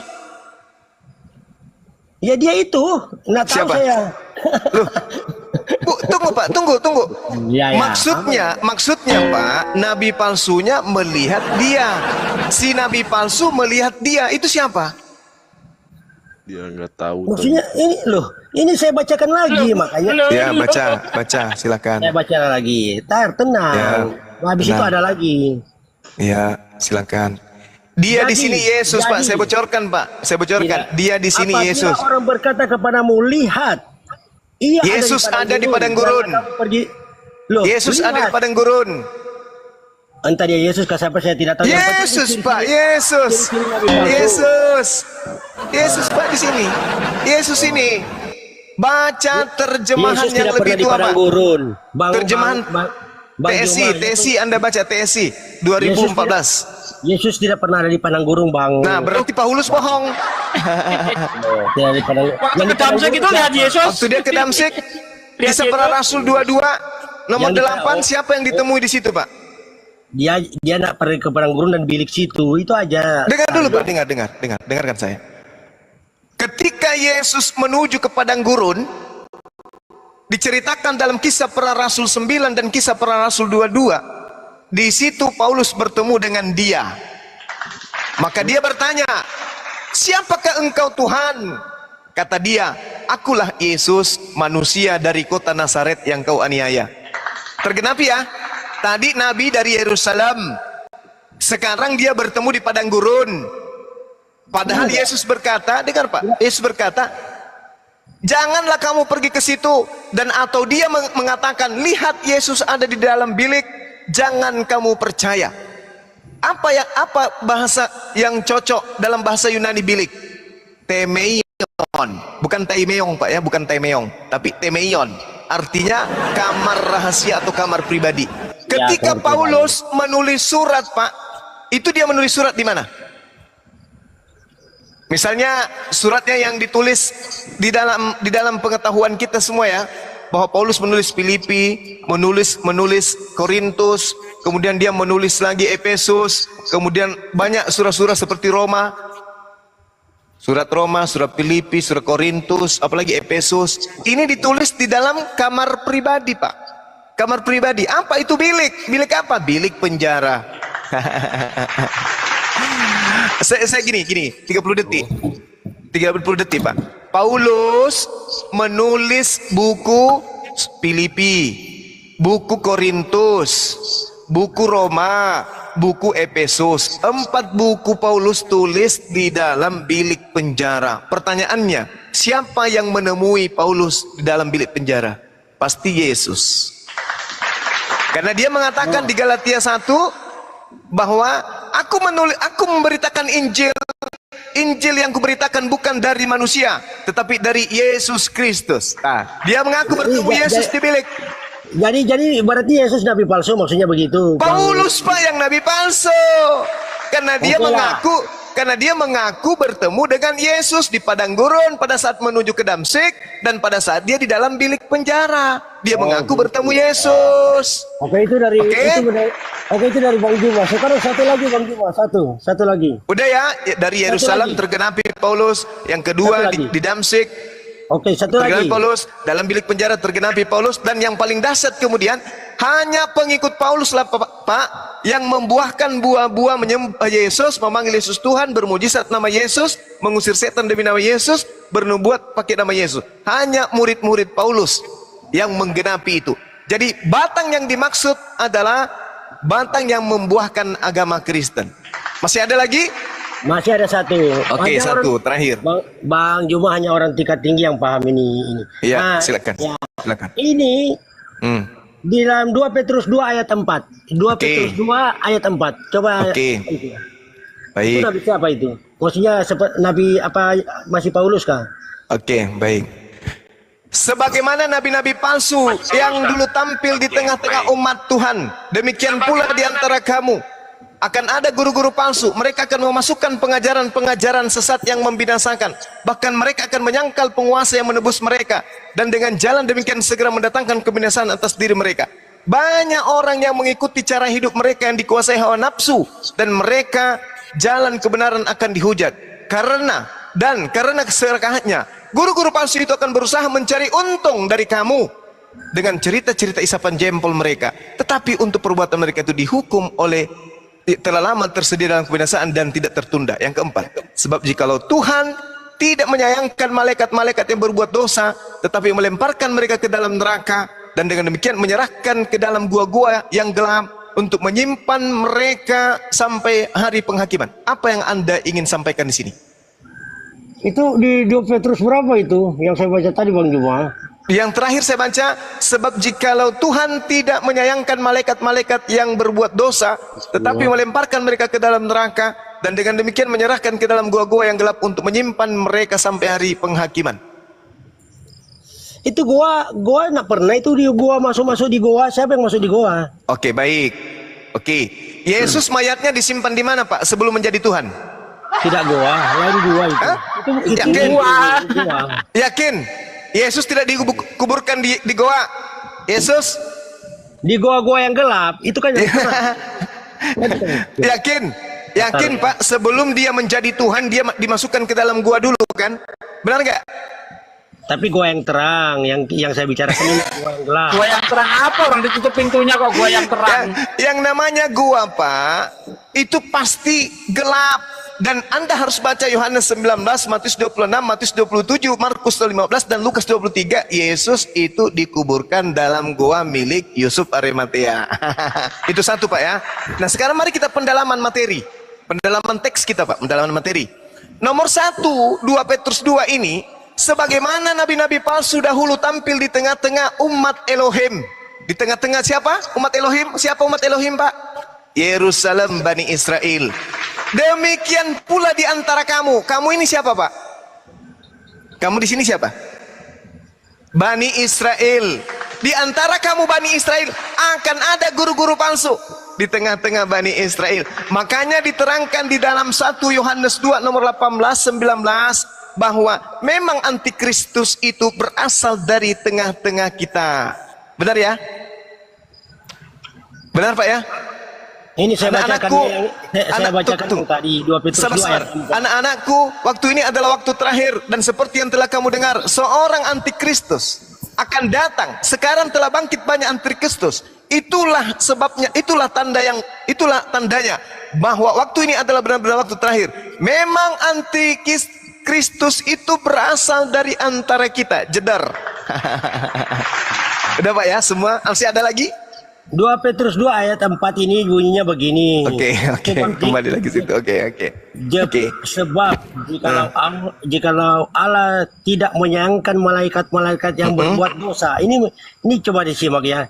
Sebab jikalau Allah tidak menyayangkan malaikat-malaikat yang berbuat dosa. Ini malaikat yang berbuat dosa sekalinya ada juga ya. Ya. Sebab jika Allah tidak menyayangkan malaikat-malaikat yang berbuat dosa, tetapi melemparkan mereka ke dalam api neraka, dan dengan demikian menyerahkannya menyerahkannya ke dalam gua-gua yang gelap. Iya, terus, Pak. Terus maksudnya apa ini? Menyimpan mereka sampai di hari penghakiman. Paham? Kalau saya paham itu. Saya kan Bang Anjuman paham ya. Kalau saya paham itu nabi palsu seperti itu. Nabi palsu buah. Oke. Anggaplah itu adalah Nabi Muhammad karena dia masuk dalam gua Hira. Anggaplah. Loh, saya tidak bilang begitu. Saya yang mengatakan, Pak. Saya yang mengatakan. Tidak apa-apa. Saya bantu. Anggaplah beliau Nabi Muhammad. Bang Juba percaya itu gak? Oke, saudaraku. Anggaplah beliau yang masuk ke dalam goa. Kan Anda menekankan di ayat keempat. Oke. Apakah pengikut kemudian, apakah Nabi Muhammad SAW ketika masuk ke goa bertemu dengan Yesus? Satu ya. Sebab jika Allah tidak menyayangkan malaikat-malaikat. Iya, kan dari buahnya bisa kamu kenal dia, kata Yesus. Pertama, dia memanggil Yesus Tuhan. Apakah pengikut Nabi Muhammad memanggil Yesus Tuhan? Apakah pengikut Nabi Muhammad bermujizat mengusir setan, bernubuat pakai nama Yesus? Ini aula ini. Sebab jikalau aula yang di sebab jikalau aula tidak ini loh Bang Juma. Aula bukan Tuhan. Oh Bang Juma. Iya. Jikalau aula, ini aula yang mengatakan jikalau aula. Allah yang mana ini maksudnya? Allah yang mana ini? Ya aula 2E lah. Kan kalau maksudnya kenapa beda dengan Allah lain padahal tulisannya sama di kitabmu? Ini Bang Juma, saya tidak bilang Nabi Muhammad loh ya. Iya, saya mengatakan anggaplah dia Nabi Muhammad. Sabar dulu Bang. Mbak, sabar ya. Sekarang anggaplah menurut Yesus tanda-tanda dari buah nabi palsu itu apa? Tadi apa? Memanggil Yesus Tuhan, betul? Berburu domba. Tunggu dulu Pak, jangan lari kemana-mana.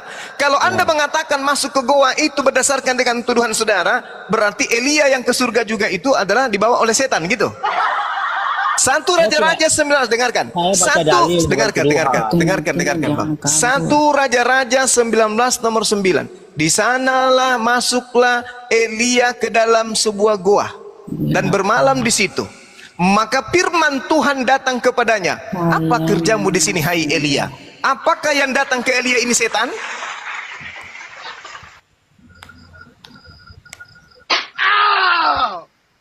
Ingat Pak ya, dengarkan. Abraham itu dikubur, sabar. Abraham itu dikubur di goa. Daud dikubur di goa. Semua nabi-nabi Israel itu dikubur di goa. Oke? Apakah Bapak ingin mengatakan bahwa mereka sekarang itu hidup bersama dengan setan? Yang dibicarakan ini nabi palsu.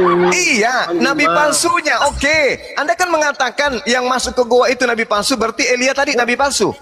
Loh tidak, yang dibicarakan ini sesuai ayat ini. Iya, kan goa tadi kan?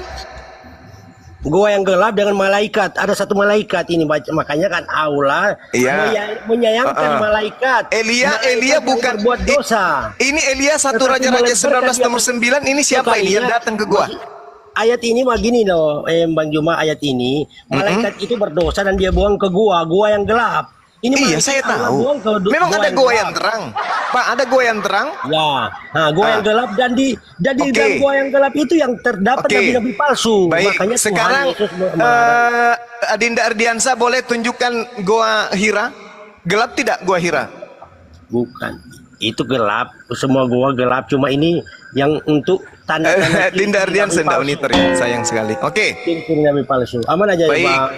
Sekarang begini Pak, sebelum Anda sampai ke data nomor 4, diawali data nomor 1 dulu. Di sini kamu di sini apa di nomor 1-nya? Kamu ini siapa ini Pak? Ini kamu. Sebagaimana nabi-nabi palsu dahulu tampil di tengah-tengah umat Elohim, berarti Bani Israel kan? Demikian pula di antara kamu. Kamu ini siapa? Murji. Kamu ini siapa ini Pak? Kamu yang dia lah. Dia siapa? Bani Israel atau orang Kristen? Nak Bani Israel, nak orang Kristen juga. Kalau sudah begitu dia orang luar dari situ. Bagaimana ceritanya ini? Ini Petrus menulis surat untuk siapa rupanya? Untuk siapa Petrus menulis surat ini? Mereka akan memasukkan pengajaran-pengajaran sesat yang membinasakan. Maksudnya memasukkan kemana pengajaran ini Pak? Ke dalam kitabnya Yahudi atau gimana? Atau bagaimana ini? Kalau Al-Quran tidak mungkin, kan Al-Quran tidak masuk ke dalam kitabnya Yahudi. Yang ada adalah perjanjian baru masuk ke dalam kitabnya Yahudi Pak. Dicampur aduk ajaran-ajaran palsu itu masuk ke satu bundal dengan kitabnya orang Yahudi. Ini maksudnya ini Pak. Mereka akan memasukkan pengajaran-pengajaran sesat. Memasukkan, artinya mencampurkan ajaran Bani Israel dengan ajaran yang muncul belakangan. Al-Quran tak ada kitabnya Nabi Musa di dalam, tak ada kitab Yahudi di Al-Quran, tak ada. Sedangkan kalau kita lihat di kitabnya Kristen bercampur dengan kitabnya orang Yahudi. Sementara Tuhan mengatakan apa Pak? Di dalam Ulangan 4, apa kata Tuhan dalam Ulangan 4? Jangan kau menambahi firmanku, jangan kamu mengurangi. Janganlah kamu menambahi apa yang kuperintahkan kepadamu, dan janganlah kamu menguranginya. Dengan demikian kamu berpegang pada perintahku, sampaikan yang telah kusampaikan kepadamu. Sekarang ketika kemudian kitabnya orang Yahudi sudah klop mereka, kenapa tiba-tiba ada yang memasukkan pengajaran ke dalam kitabnya Yahudi? Pengajarannya namanya Lukas, Markus, Matius, Yohanes, Filipi, Roma. Apa itu Pak? Apa itu Pak? Kenapa ditambah-tambah surat kitabnya orang? Kenapa? Ditambah bagaimana? Itu dari Bang Juma. Ini Tuhan mengatakan jangan kau menambahi apa yang kuperintahkan kepadamu dan jangan kau menguranginya. Dengan demikian kamu berpegang pada perintah Tuhan Allahmu yang kusampaikan kepadamu. Kenapa ada surat Lukas masuk nempel di kitabnya orang Yahudi?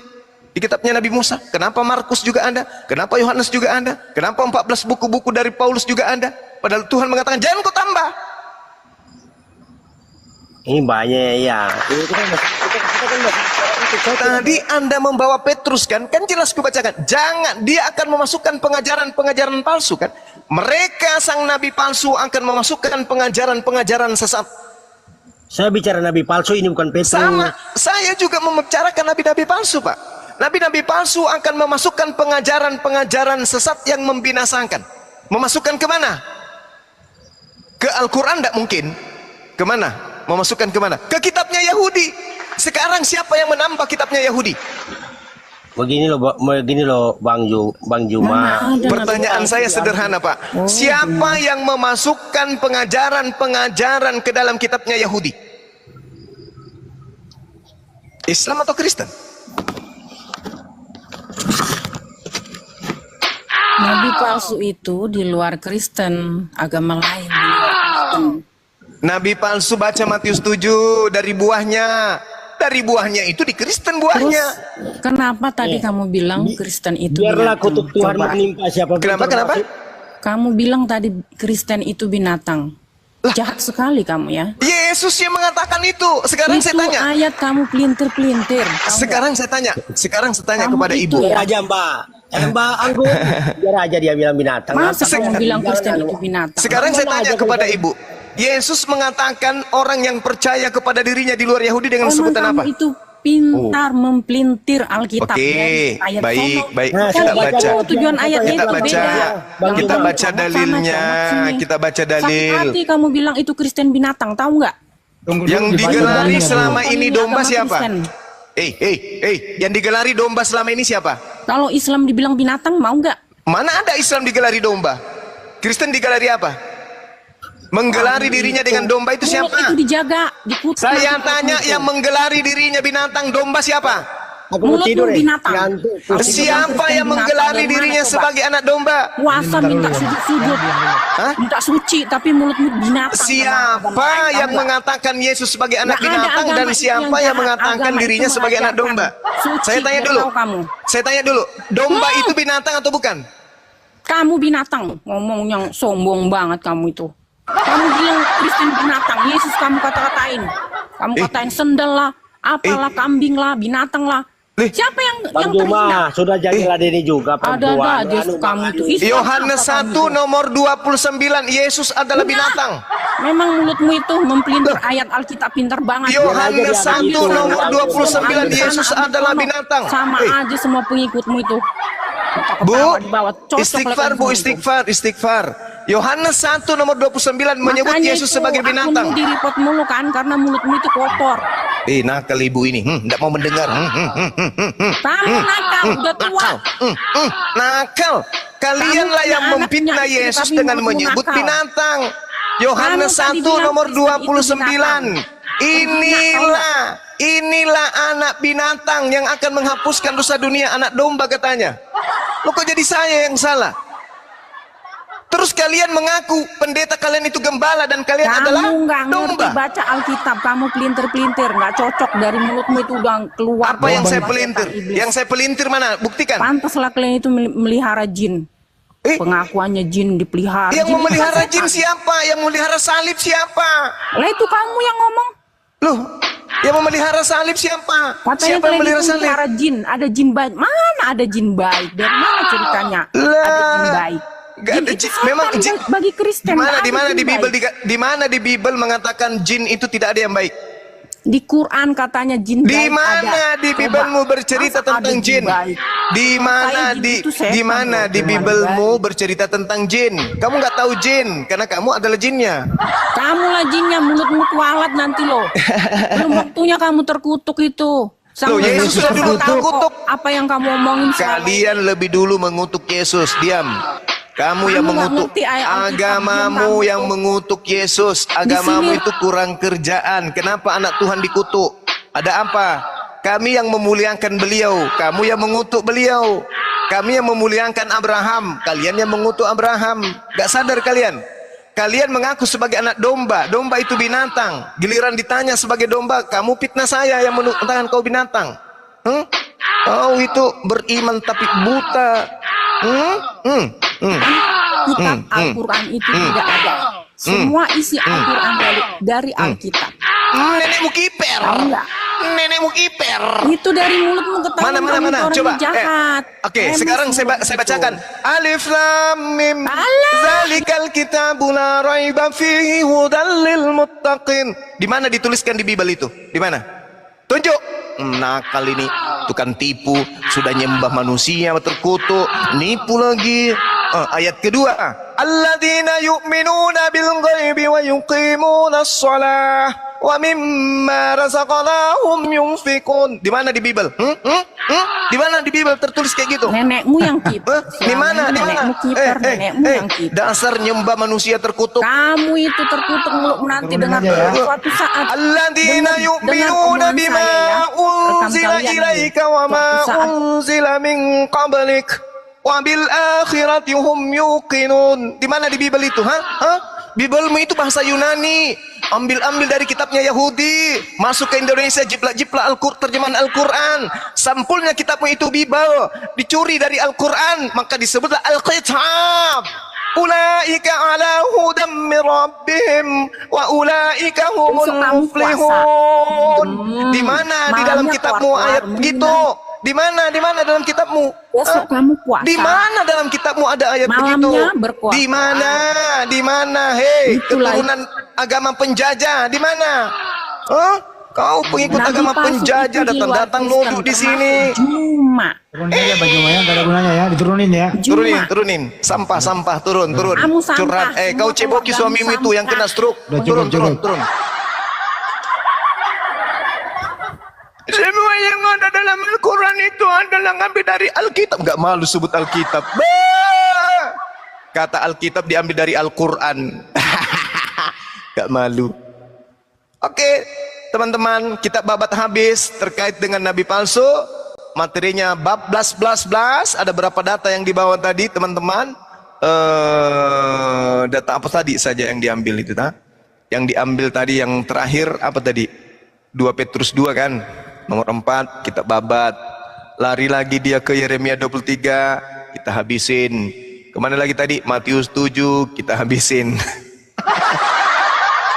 Ini yang dikatakan kemudian Tuhan di dalam kitabnya orang Yahudi, bahwa nabi-nabi palsu dari Yerusalem itu dikatakan oleh Tuhan di dalam data terakhir, di data nomor 40, aku akan menimpakan kepadamu aib yang kekal dan noda yang kekal yang tidak akan terlupakan. Nah inilah dia, noda menyedihkan, aib yang memalukan, karena ajarannya dari nabi palsu Yerusalem.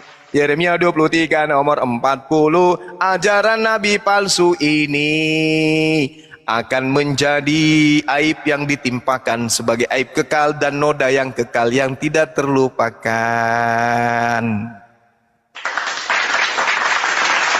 Hadapi kita dengan ilmu. Tadi apa? Nabi-nabi palsu, dia mau goa kata dia kan. Nah, buahnya memanggil Yesus Tuhan. Terus Nabi itu mengaku bertemu dengan Yesus di padang gurun. Mana ada Nabi Muhammad bertemu dengan Yesus? Oh Tuhan, engkau siapa? Siapakah engkau Tuhan? Akulah Yesus katanya, yang kau aniaya. Aku Yesus dari Nazaret, yang kau aniaya. Matinya sudah tergenapi. Bahkan dia dianggap sebagai Tuhan, sebagai dewa, ketika dia mampu bermukjizat. Dia dianggap sebagai dewa Hermes. Allahu Akbar. Apakah masih ada pasien? Ada itu satu. Silakan. Yang memberi gelar Yesus anak domba bukan kami loh. Ya, dan yang menggelari Kristen sebagai domba juga bukan kami. Kami. Kenapa marah kalau Tuhanmu anak domba? Kamu yang sendiri yang gelari kok. Merpati Roh Kudus saja kok gelari seperti burung merpati. Binatang juga tuh merpati itu. Wahyu 5 nomor 6. Tuhan digelari juga binatang sana. Iya, digambarkan seperti binatang bertanduk 7 nota 7. Kok jadi kita yang salah ya? Ada Royal. Royal ini kayaknya muslim deh. Udah pernah naik nih. Ya Royal Kisser. Ya, assalamualaikum para gurunda semua. Waalaikumsalam warahmatullahi wabarakatuh. Iya, kalau pakai akun ini bisa naik. Kalau pakai akun asli nggak bisa naik. Kenapa bisa gitu, Bang? Akun aslinya apa rupanya? Ustaz Ardi tahu tuh.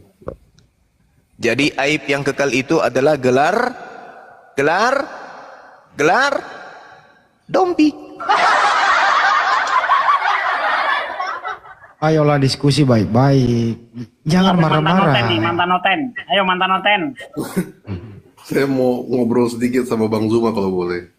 Iya, silakan Bang. Ini Bang, saya apokrifa. Dirimu lagi. Iya, gimana sahabatku, gimana? Aman, Jakarta aman? Aman, alhamdulillah. Hujan petir. Wis, mantap. Ya, lanjut. Gini Bang, soal saya pernah membahas ini juga ya sama kawan-kawan saya. Soal Super Apostles, mungkin Abang pernah dengar. Iya.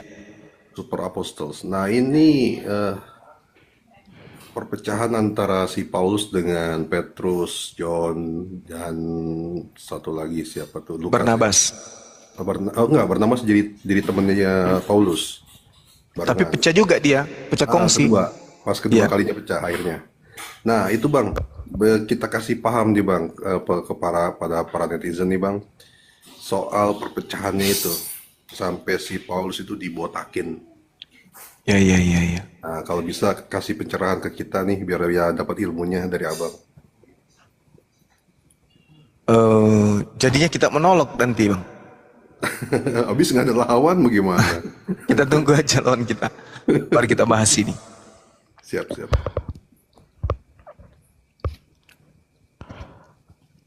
Ya teman-teman, ini belum ada Oten, jadi kita bisa tanya-tanya, tapi tanya-tanya lewat komen ya. Jadi kalau ada pertanyaan yang menurut saya nanti saya tanyakan ke Bang Juma, menurut saya bagus, pertanyaannya nanti saya tanyakan ke Bang Juma. Jadi tanyanya lewat komen. Ceritanya kita Q&A sama Bang Juma. Untung saya sudah pensiun dari Oten. Loh, Bang Apokrifa turun beliau. Alhamdulillah dari penjelasan Gurunda Zuma tadi. Aduh, ya Allah, saya nyesal kok saya 25 tahun baru taubat ya Allah. Allahu Akbar, Masya Allah. Astagfirullahaladzim. Mantan misionaris juga beliau ini. Kenapa ndak dari bayi saya menyembah Allah, tek. Masya Allah. Tapi masing-masing punya keutamaan, sahabatku, adindaku, masing-masing punya keutamaan. Orang yang kemudian dari kafir menjadi mu'alaf, masing-masing punya kelebihan. Izin Bang, ada yang nanya bagaimana cara daftar di API. Caranya teman-teman langsung ke Google aja, ketik aja di linknya apologetislamIndonesia.org, nanti diisi data-datanya. Jangan lupa siapkan KTP-nya. Syaratnya adalah memiliki kartu identitas KTP, berusia 17 tahun, dan tidak dikenakan biaya administrasi untuk pendaftarannya. Jangan lupa di apologetislamIndonesia.org di Google. Lanjut Bang, atau saya bacakan dulu pantunku ya. Nanti jawab cakep ya Bang. Nggak mau aku, Bang Handi lah. Makan mangga pakai garam yang asin. Lihat kodok lagi makan kurma. Jawab cakep Bang. Cakep. Ya. Malam-malam nggak tahu mau ngapain. Lihat TikTok ada live-nya Bang Juma.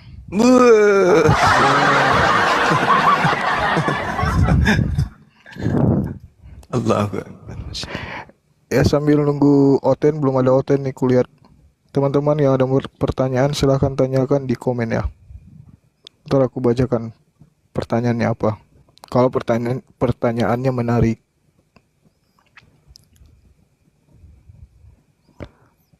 Iya. ini ada pertanyaan bang. Ini sebenarnya bang ada pertanyaan. Ini sebenarnya bang agama Kristen ini konsep ketuhanannya itu seperti apa ya bang? Sama dengan ini Trinitas Trimurti. Sama. Trimurti. Pernah dengar? Pernah. Ya, itulah sama konsepnya.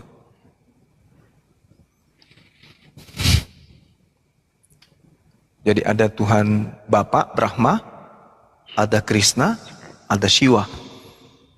Ada Bapa, ada Anak, ada Roh Kudus. Sama tuh, persis. Makanya disebut Trimurti.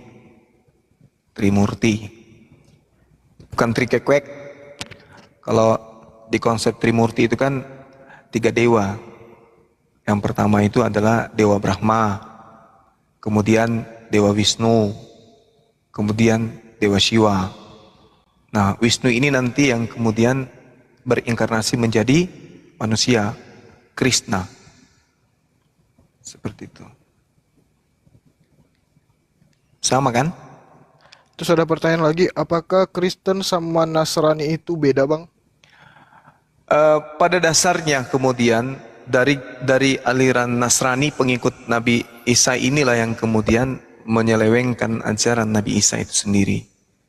Maksudnya dari Nasrani, dari ahli kitab juga yang menyelewengkan ajaran para nabi. Makanya di dalam Kisah Para Rasul 24 nomor 5 di situ disebut Nasrani kan?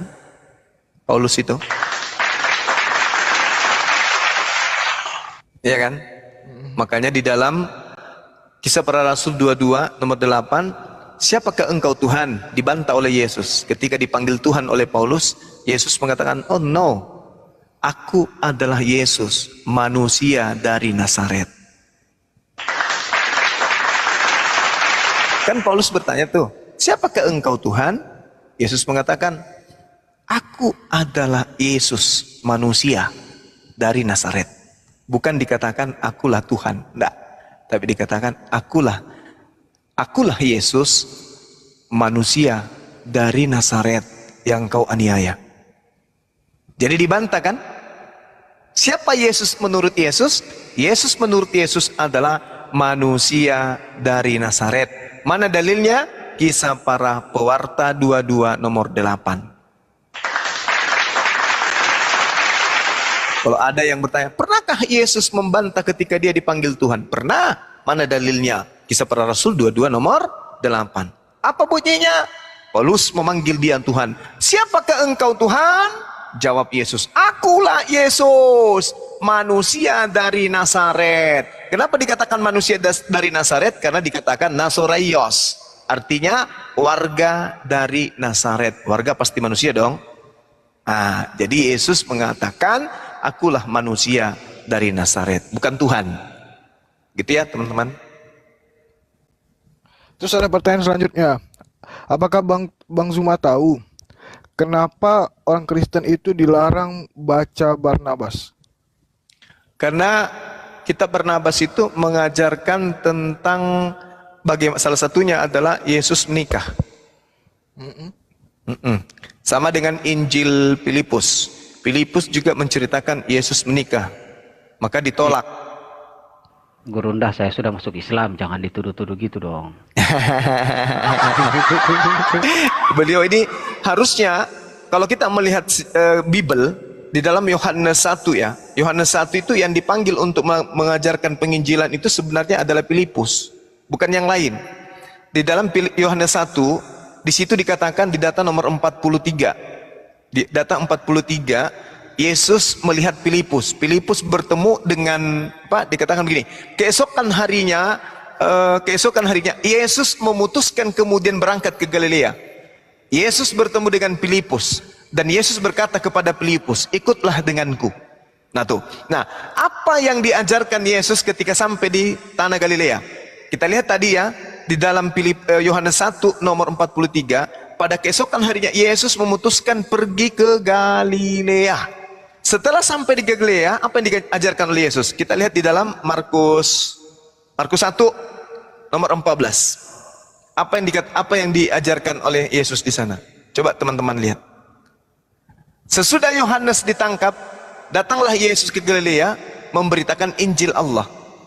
Injil Allah yang diberitakan oleh Yesus di Galilea. Tadi bersama siapa? Muridnya dengan siapa?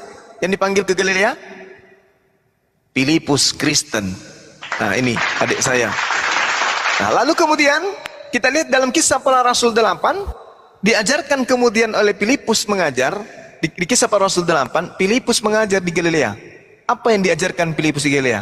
Kita lihat di dalam data Kisah Para Rasul 8 nomor berapa itu teman-teman? 35. Apa yang dikatakan di sana? Mulailah Filipus berbicara dan bertolak dari nas itu. Filipus memberitakan Injil Yesus kepada mereka. Pertama, runutannya gini. Yesus memutuskan pergi ke Galilea. Pada saat dia pergi ke Galilea, dia bertemu Filipus. Dia panggillah Filipus. Setelah sampai ke Galilea, Yesus mengajarkan Injil Allah bersama dengan Filipus.